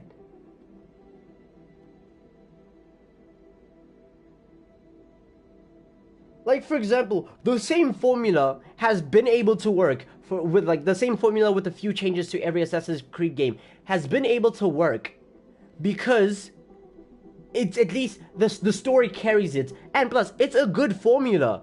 If it ain't broke, don't fix it. When they added dual hidden blades in Assassin's Creed 2, mwah, perfect. Everybody loved that. Great. It's the same formula, same game, but now they've added 2 blades. That makes things more fun. Dual assassinations, more fun, right? They've added they've added a little bit more to the stealth mechanics. The eagle vision for every single character is different. Ezio's eagle vision is different from Altair's. It's different from Connor's. It's different from Edward's. Mwah. Same formula, a little bit of a change. Great, perfect. Then Assassin's Creed, Revolution added the hook blade. Same formula, something added. And it's new for every single game. There's a new formula. Well, it's the same formula with a little bit added. Something has been added, something has been taken away. Even the parkour for the assassins is different. Some assassins parkour slower than the others, some parkour faster. Like Ezio is the fastest in parkour in the entire Assassin's Creed franchise, canonically speaking, and it shows in the game with the way he moves around, right? It's great that they add something and then they remove it, right? In Assassin's Creed 3, they added Navy missions where you can go around with the pirate ships, and you're like, people like that. Now let's add that in Assassin's Creed 4. And then they add, remove. But at least they still have the bare bones formula of this is how the game is supposed to go. The hidden blade is supposed to be under the arm, not over the arm. I'm looking at you, Assassin's Creed Valhalla. And also, stealth is a thing, which I'm also looking at you, Assassin's Creed Valhalla. Assassin's Creed Valhalla's stealth is shit. From what I've seen, it's shit. Okay? Keep the bare bone things of what makes the game great. Make the story good, and then you can add a little bit tidbits here and there. But overall, the main game is the main game. Poison darts, amazing. Just keep good things. Assassin's Creed, I think there was 3 and 4. 3, 4, and Rogue added the rope dart. That's pretty fire. That's amazing. Assassin's Creed 3 has the tomahawk. You don't find that in any other Assassin's Creed game. So it's okay when you add things and remove a few things per game installment. It's not nice when you completely change the bare bones of what makes an Assassin's Creed game an Assassin's Creed game, or what makes the game Assassin's Creed. That's when everybody has a problem with it. That's why I prefer the old formula. So to me, the old formula has never gotten bored, simply because they add new things, and they take away new things, and the story carries.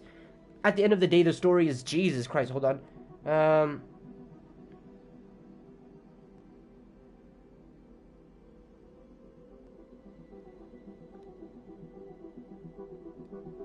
Yeah, but anyways, what I meant to say is that When they add things and they take away things, that's when I'm like, okay, great, lovely.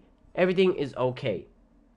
Because at least they're trying. They're trying to bring in new fans while maintaining their old fans. When they changed it with Assassin's Creed, I think Origins was the one that came first. When it changed with Assassin's Creed Origins, people didn't like that because you're changing what kept the old fans there, and the new fans might not even like it as well, right? Most game franchises are being held together by their old fan base. So if you're changing the old fan base, or if you're isolating the old fan base, then you're not going to get much of the newer fan base to support the game the way you want it to. So you always have to keep to your roots. This game is, it appeals to the old generation, which is quite literally the foundation of what's still keeping your series alive. They are the main fandom that is going to buy the game. They are the ones that recognize, Assassin's Creed. I remember that title. I've played it before. Let me play it again. It's a new one. I'm excited to see how they're going to take it. So you have to appeal to your older audience first before you try to entice new ones. I don't know why certain companies don't understand this. And clearly, it shows that movies are trying to do this. And it's not a good formula. Because with movies, you can instantly tell that it's a cash grab. But at least like with Across the Spider-Verse or the Super Mario movie, you can tell that if you're going to appeal to your old audience, at least do it right. So, again, I'm pretty sure with certain movies, they hire people who are original fans of said series, because then at least you have an inner voice from the community. You have a voice from the community. I'm pretty sure Marvel did this with I forgot which movie it was, but they did this with the movie where a fan of Marvel criticized the movie. They took the criticism of that specific critic because he grew up with Marvel movies, and they're like, okay, let's take his criticisms and shift the movie a little bit. And do you know what happened? Boom! Marvel movies at that time were one of the most renowned movies, the most renowned franchises, simply because they listened to the fandom, especially listening to the older fandom. So what companies need to do is they need to appeal to the old fandom first. They are the bare bones. They are the people who recognize your IP and support it because they have relations to your IP. Then after you appeal to those ones, then you add a little bit more, and you shift a little bit of things that will still make the old fandom happy, while also being able to bring in new people. That's the way. Just like with Assassin's Creed 2. Assassin's Creed 2, when you see Ezio, everybody recognizes him as like the mascot of assassins. Why? It's a good game. Firstly, 2, it was more accessible. 3, it was going off the already previous Assassin's Creed franchise, keeping the exact same formula while fixing the problems that the old critics had of the game. For example, they made the game faster, they made the parkour faster. What did they do? They added hidden blades to make stealth missions even better. When you appeal to the old fandom, your series is more likely to do well. The Sonic team the Sonic movie redesign was done by a fan as well, if I remember correctly. Exactly. Right there. Again, it just keeps proving the point. When you let the community give their opinions, and you take the community's opinions to heart, you know what they like, and you just build a little bit off of that, you're guaranteed to have a good game or a good product. Because again, the IP is what's carrying the series. So just work with the fandom who love your IP so much. The people that are going to Comic-Con cosplaying as Ezio, as Connor, as Edward, as Altair. Listen to those people. They love your series. They're indulging in your series. Listen to the people who read the books. Listen to the people who have played the entire game. Shit, I would even consider myself as an old head, as an old fan. Because I've played Assassin's Creed 1, 2, Liberations, Brotherhood, Revolution, 3, 4, Rogue, and now Unity. And then I've played a little bit of Syndicate, but I'm going to complete that game. But I've played 8 or 7 out of the 9 games that have followed the old formula. If you were to listen to an Assassin's Creed formula, Listen to me. I'm one of the people who I genuinely do think I'm one of the people who could give a valid criticism for the game. To be like, oh, this is nice that you've added this, but I think you're doing too much in this regard. Remove it or change it up a little bit. I feel like I would say my opinion is valid enough. When it comes to Mortal Kombat, I've played Mortal Kombat 1, 2, 3, 4, Shaolin Monks, what else? 1, 2, 3, Shaolin Monks, Deception, Armageddon, Deadly Alliance, 9, 10, 11. So if I were to give my opinion on Mortal Kombat 1, I think my opinion is valid because I've grown up with the franchise. I've played the franchise. Same thing with Naruto. When it comes to, I played Naruto Ultimate Ninja 1, 2, 3, 4. I didn't play 5, but then I played Storm 1, 2, 3, 4. So when they make this Ultimate Ninja Connections, if I give my opinion on the series, I feel like my opinion is coming from a place of valid criticism. Because again, I've grown up with these games. I am sitting from a position of, again, your bare bones, your foundational community.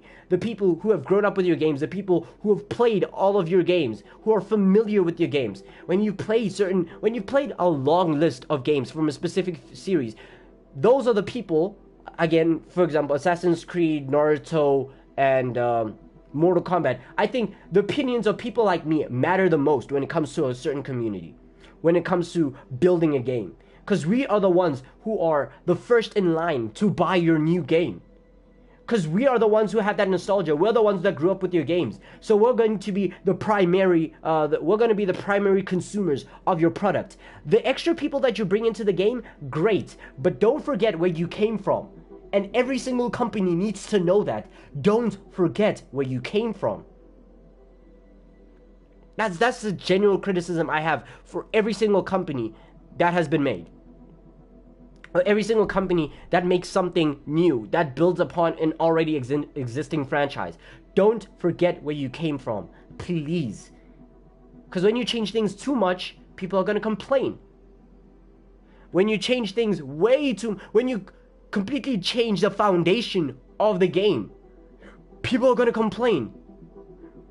When you change the plot so much that there's so many inconsistencies and retcons, people are going to complain. Because imagine if I made, like, for example, I made a 3-hour video discussing the plot of Assassin's Creed from 1 till Syndicate. And then you release that bullshit that is Origins. And then Origins has an entire plot that changes or retcons a lot of things that have happened in the previous games. And I'm like, well, guess, fuck me then. Fuck me for consuming your product, 9 of your games. Making a coherent story just for you to change it up. I guess fuck me then. Like, wow, okay, I guess. But yeah, that's the situation in my opinion. If you think about it from the game dev's perspective, don't you think they're tired of just reusing the same formula?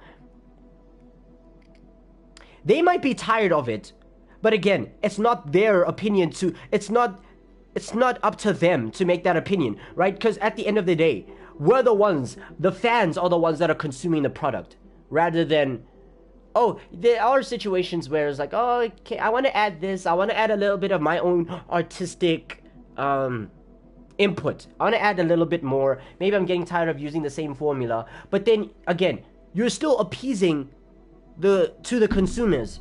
You're still trying to get the consumers to consume your product.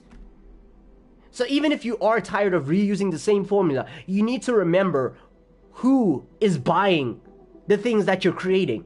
Maybe if you change the formula completely and it's great, then people will overlook it. Great. Like with Dark Souls to Elden Ring. Sure. There's a lot of there's some things that you could say are still from Dark Souls, but it's overall a new game. Like, for example, there's a jumping mechanic. Wow. Amazing. There's a torrent. Wow. The map is bigger. Wow. Like, all of these stuff. Great. Maybe you want to change things up. If it's done well, it's done well.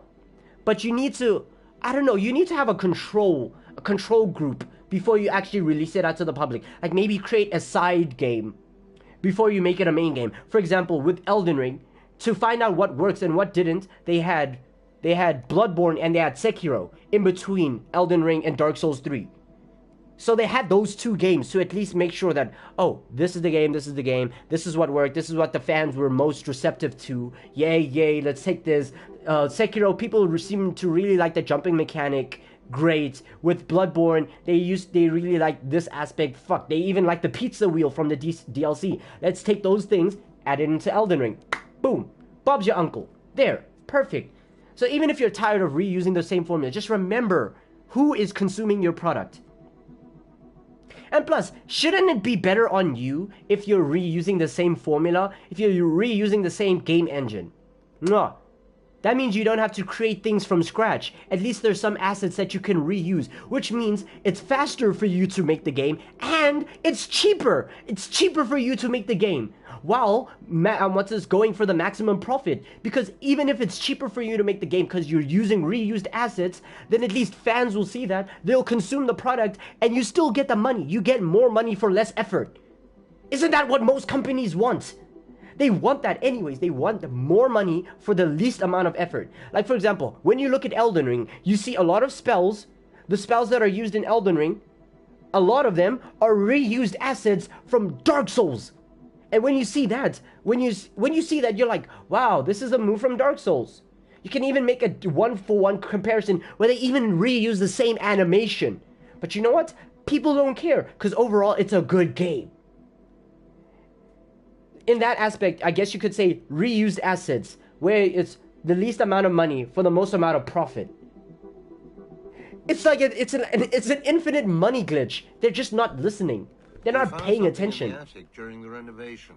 You may wish to go upstairs and have a look.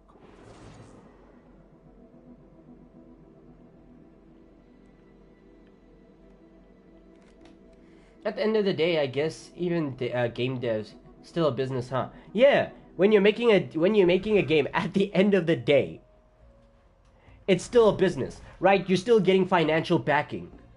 You as a studio, as an animation, or not a video game studio, you are still a business. And as a business, your goal is to still maximize profits. And you know what? You maximize profits by, I guess most companies will maximize profits for doing the least amount of effort for the most amount of profit. So it's not entirely bad if you're going to get a game that reuses assets. Why? Simply because if it works, it works. If it ain't broke, don't fix it.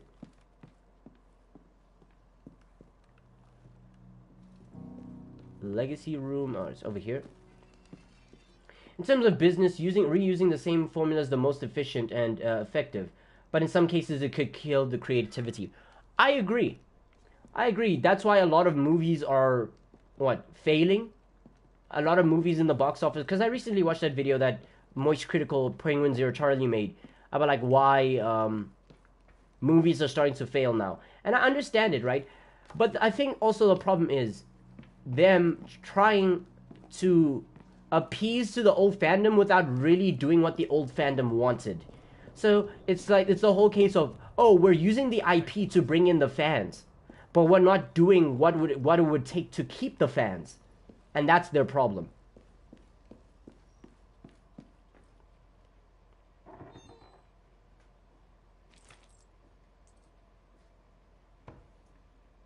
Yeah, it's nostalgia bait, basically. And nobody wants nostalgia bait.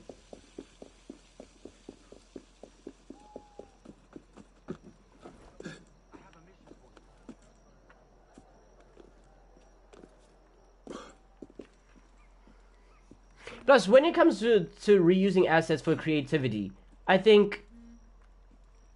How do I phrase this? I think you can add on to the story really well, creatively, while still sticking to the same formula. Because if you're talking about creativity, again, it's like adding small things and then removing small things. Oh, I have an idea, what about a hook blade? Hook blade is a creative new idea. It was added, everybody loved it. Mwah, perfect, right? I think if it's done well, you can be creative and add small things into the series. That would make overall fans happy. And then if people don't like it, you can simply remove it in the next game. If you want to be truly creative, create a new game. Unfortunately, if you have so many creative ideas that you want to expand them like that, create a new game. Keep it away from the IP. Because if you really change the IP that badly, people are going to hate your IP and you're going to lose a lot of your original fandom. Which I don't think anybody wants. It's like everybody's criticism whenever they either race swap or they heavily change the plot of a movie, right? Where they'd be like, don't touch the original series.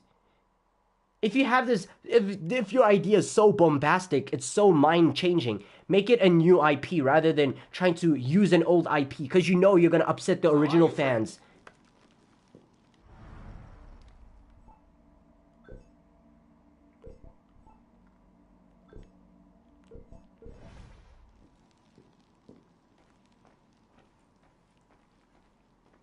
Sometimes limited options breed more creativity. Exactly. Yeah, because at that point you're trying to think of like, how can I put the best things in this tight space?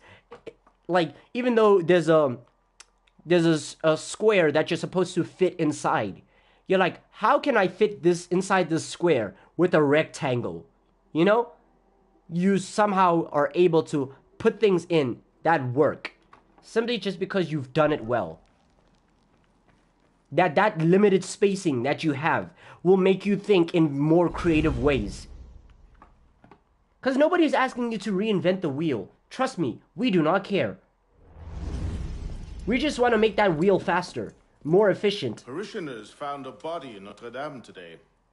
The wags are already calling him the Penitent. I take it justice has been done? Not entirely. Sivert had an accomplice the night of Monsieur de la Serre's murder. He struck the killing blow. This raises troubling questions. What have you learned?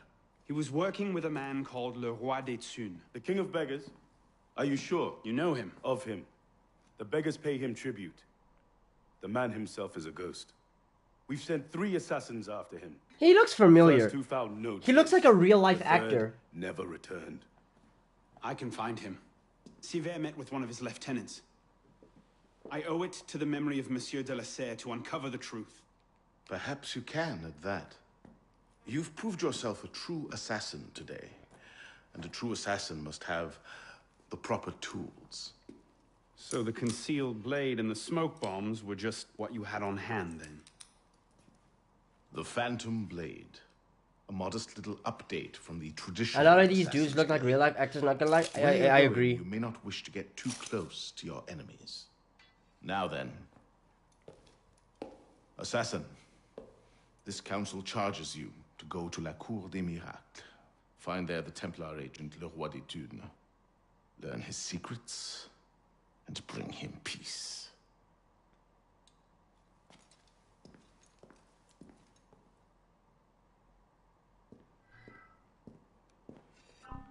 Like how game devs back in the day had to work around storage limitations and come up with crazy ideas. Yeah, you're right. Speaking of storage limitations, new games need to learn how to optimize their shit better. Optimize them better for devices while also compressing the space. I don't understand why a video game is 100 gigs. I really don't. Left to equip Phantom Blade, quick shot, L1 to quick shot. L1, hold L1 to aim, and R2 to shoot. Okay. Assassin's Creed Rogue was a cool game too, if you played as a Templar. Yeah, it was. And I liked how they tried to add a new perspective to the Templars, to basically kind of imply that the Assassins and the Templars are one side of the same coin. The only problem is Adwale. Adwale as a character really made the Assassins look bad. He, I would say single-handedly, tarnished the reputation of all the Assassins, or the Assassin's Order as a whole, which is not something I really did enjoy. It wasn't the best, but at least they tried. How are you? So the game definitely has its flaws, but it did try at least. But games need to fix their file size, because I noticed the more space a device, or the less space a device has, the slower it runs, right? So if I have not that much space left, and you're giving me a game that's like 150 gigs, You're ruining the performance of my device simply because you're consuming the space alone. And because it requires so much space, I'm assuming it has a lot of items, or it has a lot of things that would require a lot of assets as well. So you're stealing all of my resources just for this one game. I don't like that.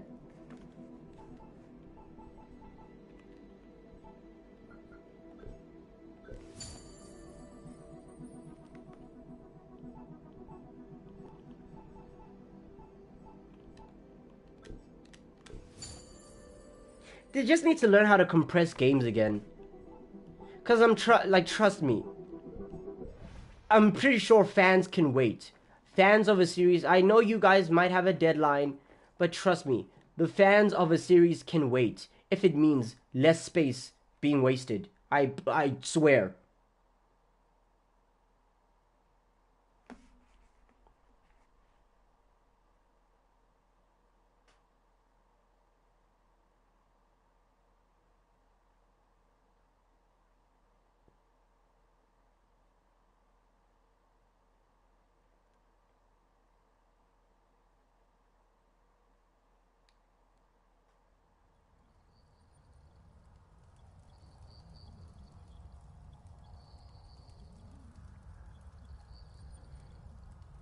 Feels like devs could optimize the compression algorithm if they had more time, but I guess they just assume since it's a larger storage, it's easier.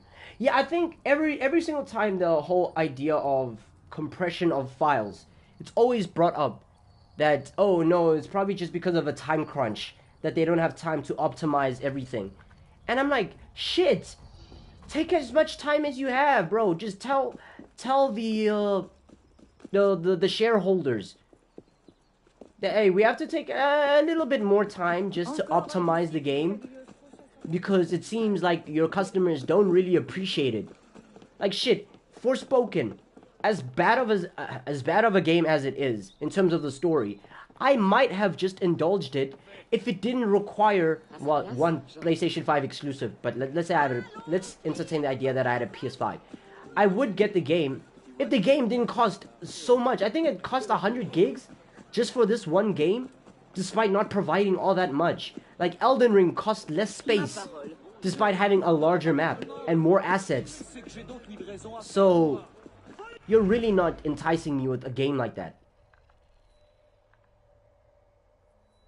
Just tell your people, your shareholders that, oh, shit, a lot of fans are not really fucking with it. Warzone, Call of Duty Warzone, 100 gigs? Are you joking me? Grand Theft Auto 5, I guess I could understand, even though it's an old-ass game. Red Dead Redemption, requiring so much space that it took 2 discs to install the game. Are you fucking serious? Are you dead-ass serious? 2 discs to install one game? Are you dumb? Optimize your shit. Trust me, we can wait.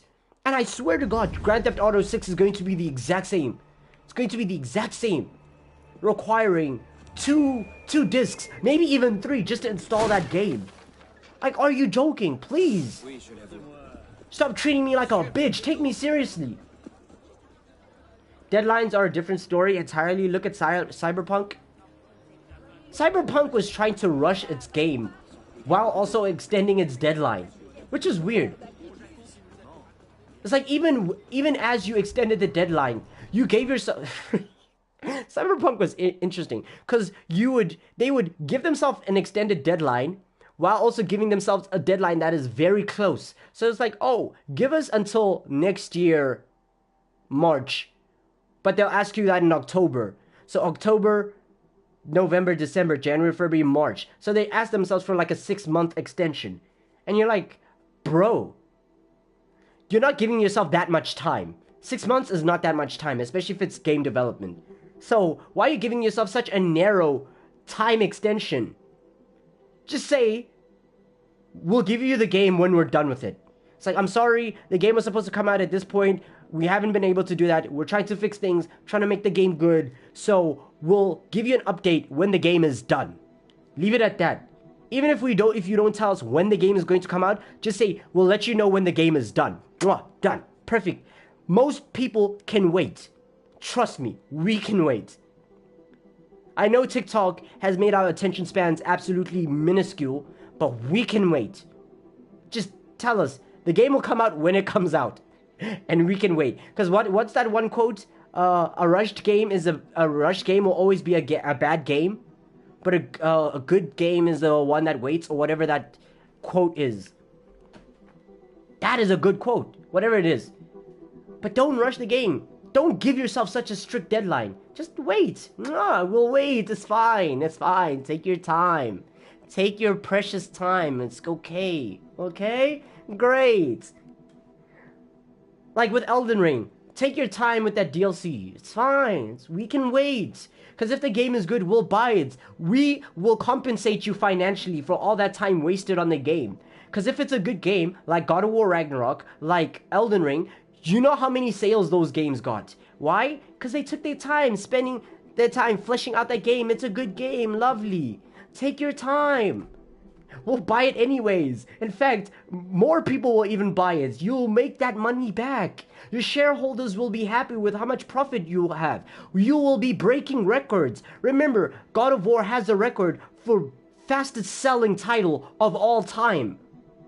It's the fastest selling title. God of War Ragnarok. Why? They took their time, they fleshed out the game, they did a formula that stuck.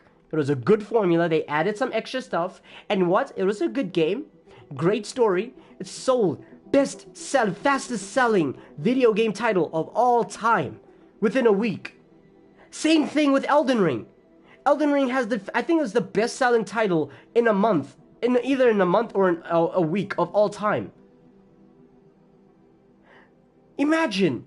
Look at that! If you just take your time with the game, you're doing good. Shareholders won't listen to that because they want tangible and solid plans and profit ASAP. Your profits can fuck off, okay? Because we will give you more profits if the game is good. That's all we ask. That's all we ask of you. That's all we ask. Like, your shareholders will understand as long as they get that money. Like, they care about that money, but you will get the money if it's good. Because look at the movies now. Look at what happens when shareholders rush a studio or a company. We get bullshit like we have. Where they're not getting money. They're not getting the money that they want. It's flopping in box office simply because they're rushing shit. Stop rushing shit. This is not a school project. This is not a school project that's due the next day. Stop rushing it. Take your time.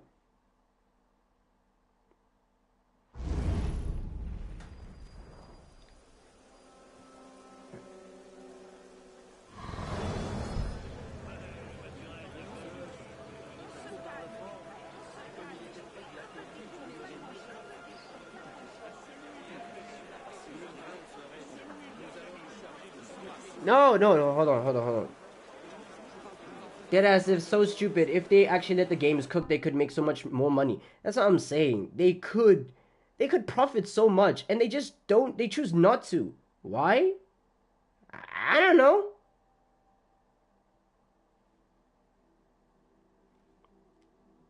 It's the world we live in. I think slowly but surely, these companies noticing, especially the movie industry, noticing how badly these movies fail in the box office, will come to realize this is not the plan, Chief. We need to change it. We need to actually let these shows cook. We need to let these movies cook. We actually need to do stuff.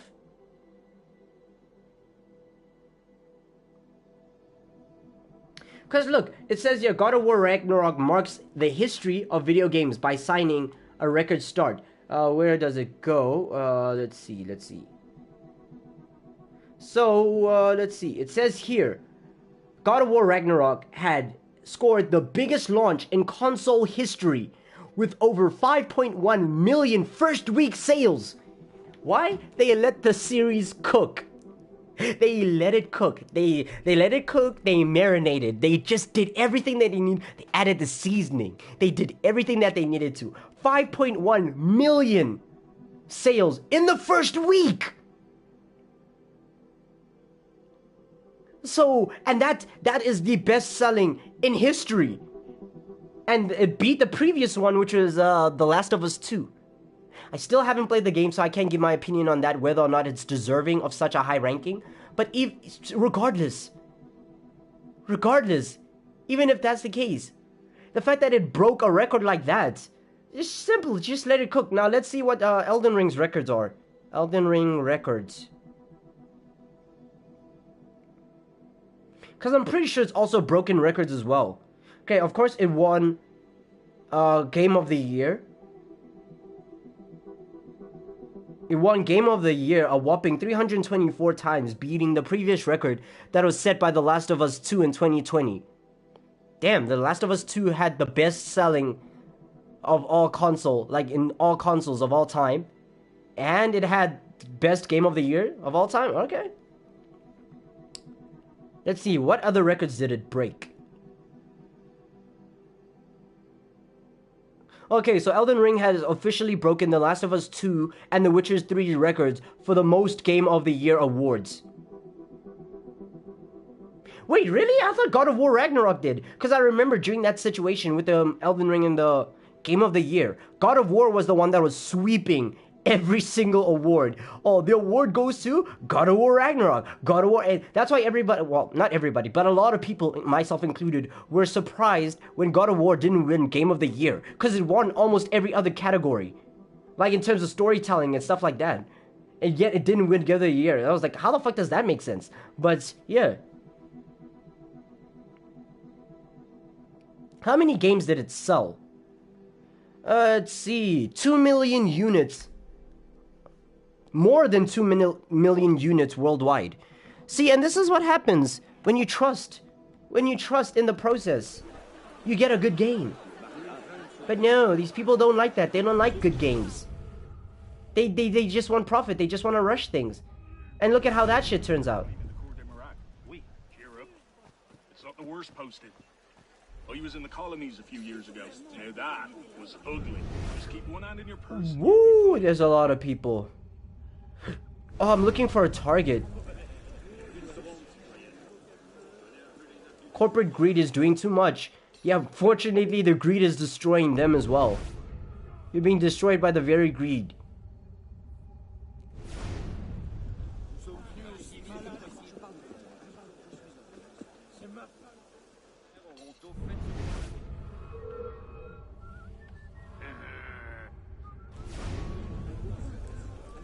I'm gonna head out for tonight. Good night, homie. It's been fun. Hey, man, be ever wonderful. Take care of yourself. I'll see you tomorrow if you pop up on the stream.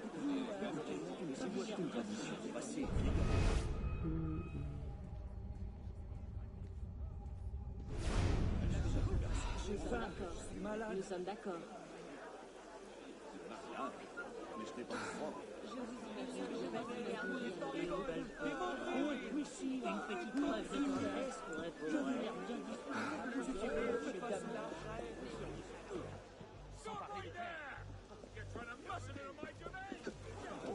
Where are you going? Stop, you brat!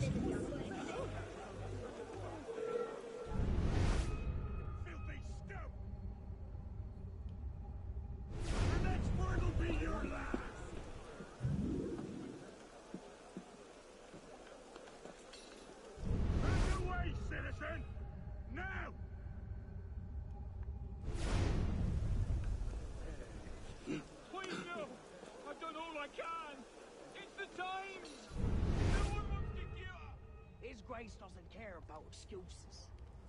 He cares about results. If you can't make the golden, he makes a duck. Dog can cut it off.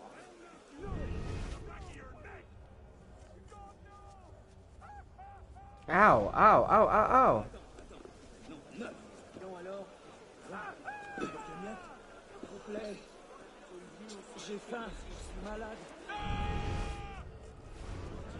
Yeah, I'm not gonna lie, these guys are gonna have to die. There you are. Le Roi des Thunes' lieutenant, Latouche.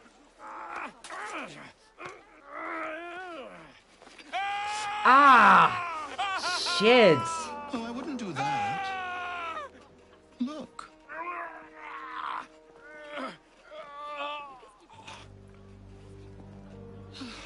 Lovely, no? The good folk of Paris give more money to crippled beggars than whole ones. Le Roi des Thunes sees in that bit of trivia An opportunity to motivate his less successful employees. That man has lost a foot. Now you can charge in there, cause a great disturbance, and send all the rats scurrying back to their holes. Or you can disappear into the swarm and follow the rats back to their king. Either way, that man has lost a foot. It's done. Take him to the clinic for a proper cauterization, then send him back to the street. Come on, up you get. I appreciate the advice. But why you Not yet. Who are you, precisely? And why help me? Oh, I've had my eye on you for some time now. Why cripple him and just send him back to the I feel street? it my sovereign duty to aid all those who suffered in cruelest bondage with me at the Bastille. And I have a vested interest in seeing the King of Rats caught in a trap. As to my name, I have the pleasure of being Donatien Alphonse François, Marquis de Sade. Do pay me a visit when you've tired of chasing vermin. Yeah, I'm not gonna remember that long ass name. He's left a lovely trail. Good luck.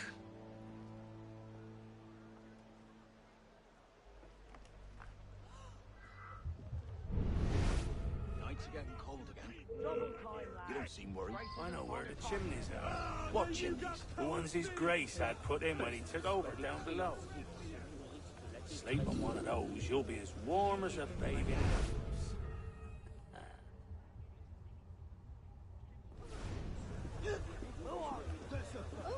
On va passer la nuit, oui, mais...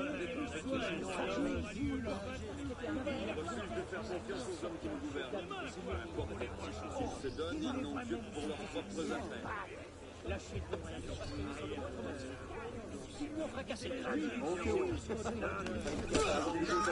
If you come near me. Ce soit la bonne direction. Je vais aller ailleurs. Jérémy, je ne tiens pas à découvrir comment va se développer cette situation. Alright, I'm not gonna lie, that's pretty fucking useful. Rather sooner than you think, I'm sure. Mais visiblement, rien qui ne devrait laisser.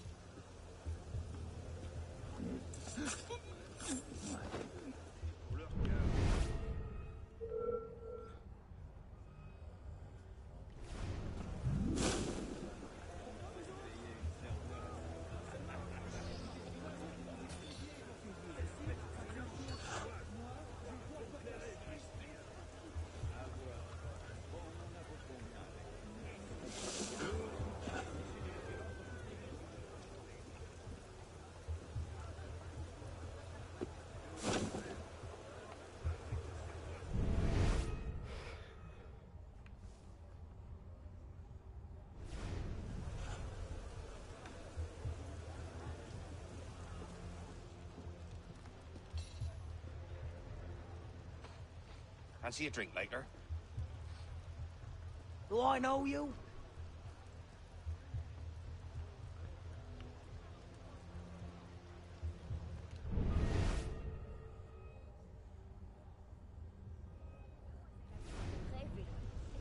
C'est bien parti. Si tu paies pas, tu risques de jamais arriver.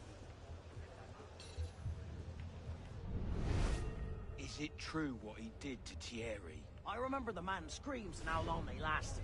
And that was for an accounting error. You're joking. I thought he'd skimmed off the take or some such. Nope, he misplaced a 1 in a ledger.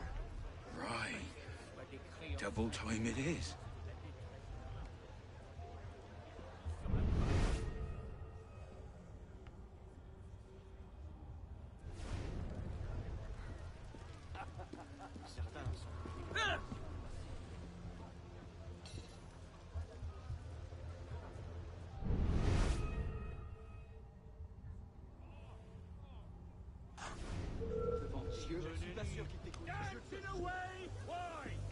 Want to cave your bloody head in?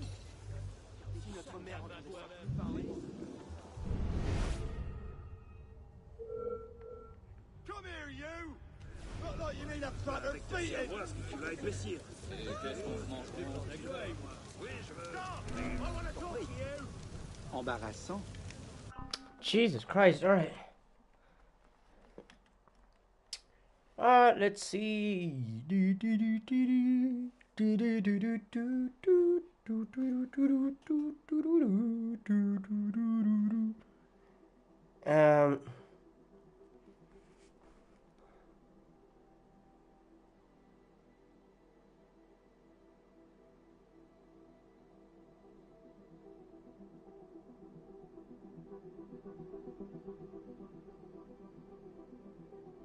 How did my...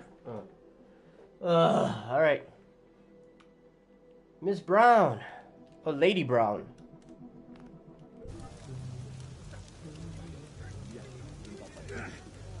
Tu le peux ou ne veux? Évidemment. Nous avions convenu de 200 pièces. Qu'est-ce que je vais dire? Come over here! Oh, I'm so glad. At the cutscene, too. Get him inside, quickly. Something doesn't feel right. He's dead, sir. Then toss him in the gutter and get yourselves inside. Then toss him inside. You gotta get yourself inside.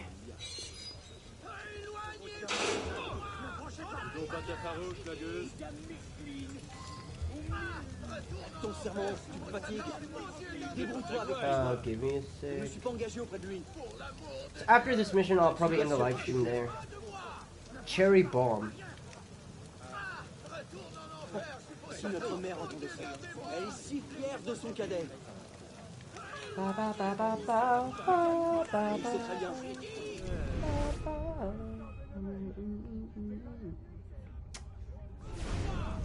Shit.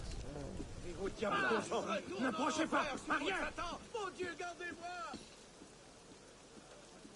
Wait. Hold a moment.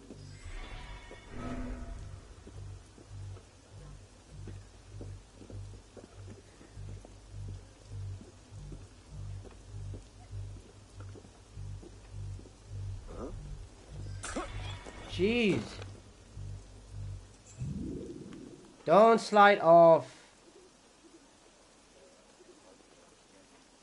Don't know who his grace's new friends are. I've got enough. Wonder where they'll take this.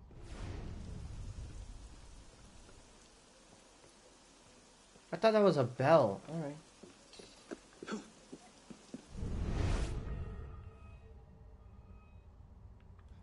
Why are there so many people on the rooftop?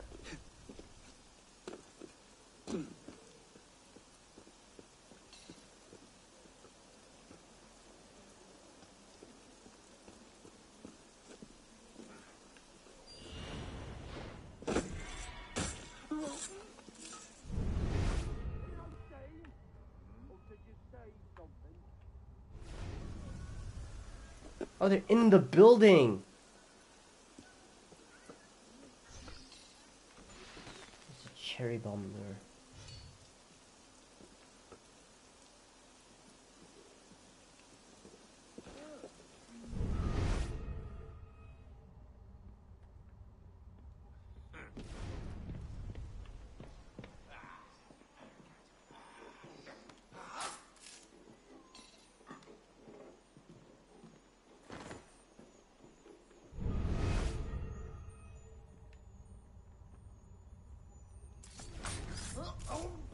Come on, come. Yep.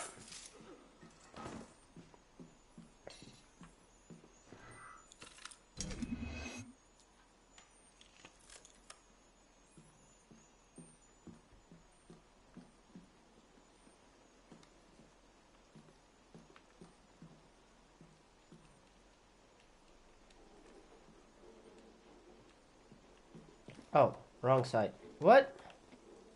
Alright, I guess.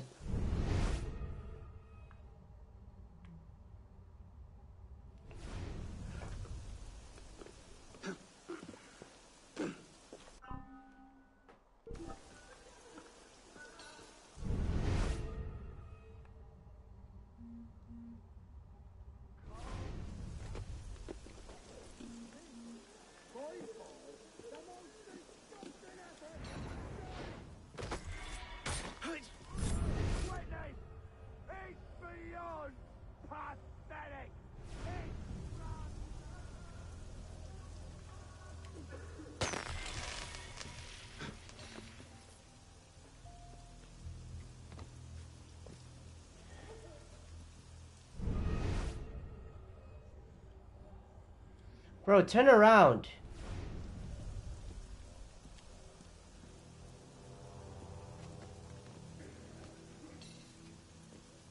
The one time I want you to actually enter the building.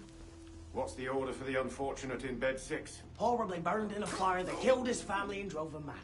A burn job? Do you know how hard those are to get right without burning half the district to ash? Use a few drops of the strong acid. Laymen can't tell the difference.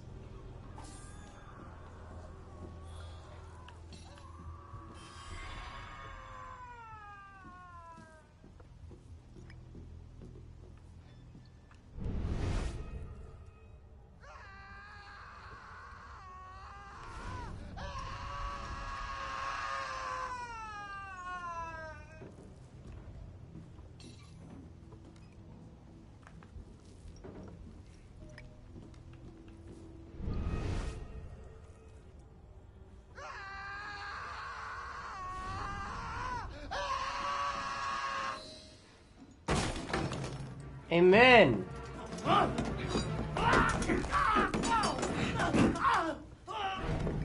No, please!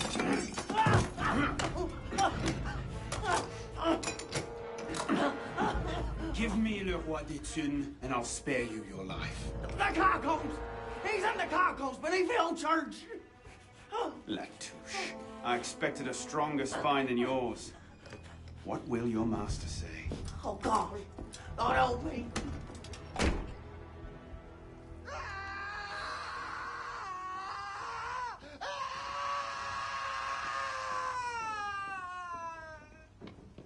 Hold him steady. No. No. Please. Please.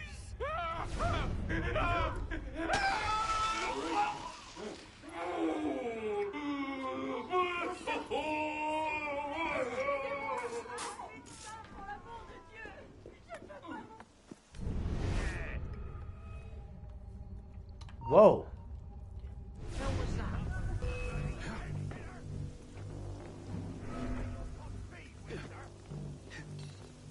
Yes, too many damn niggas.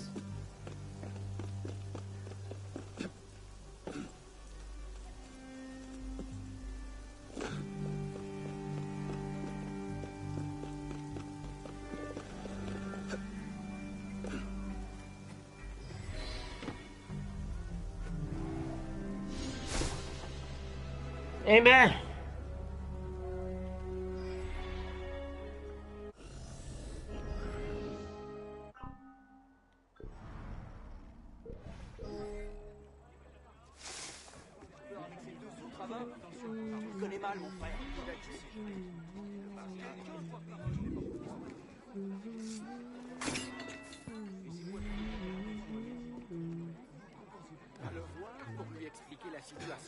Hey, I'm probably gonna end the live stream there.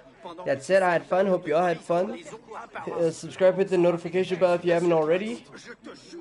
I already forgot my outro. Take care of yourselves. Don't forget to drink water. Be ever wonderful, and I will see you all tomorrow. Alright, peace, y'all.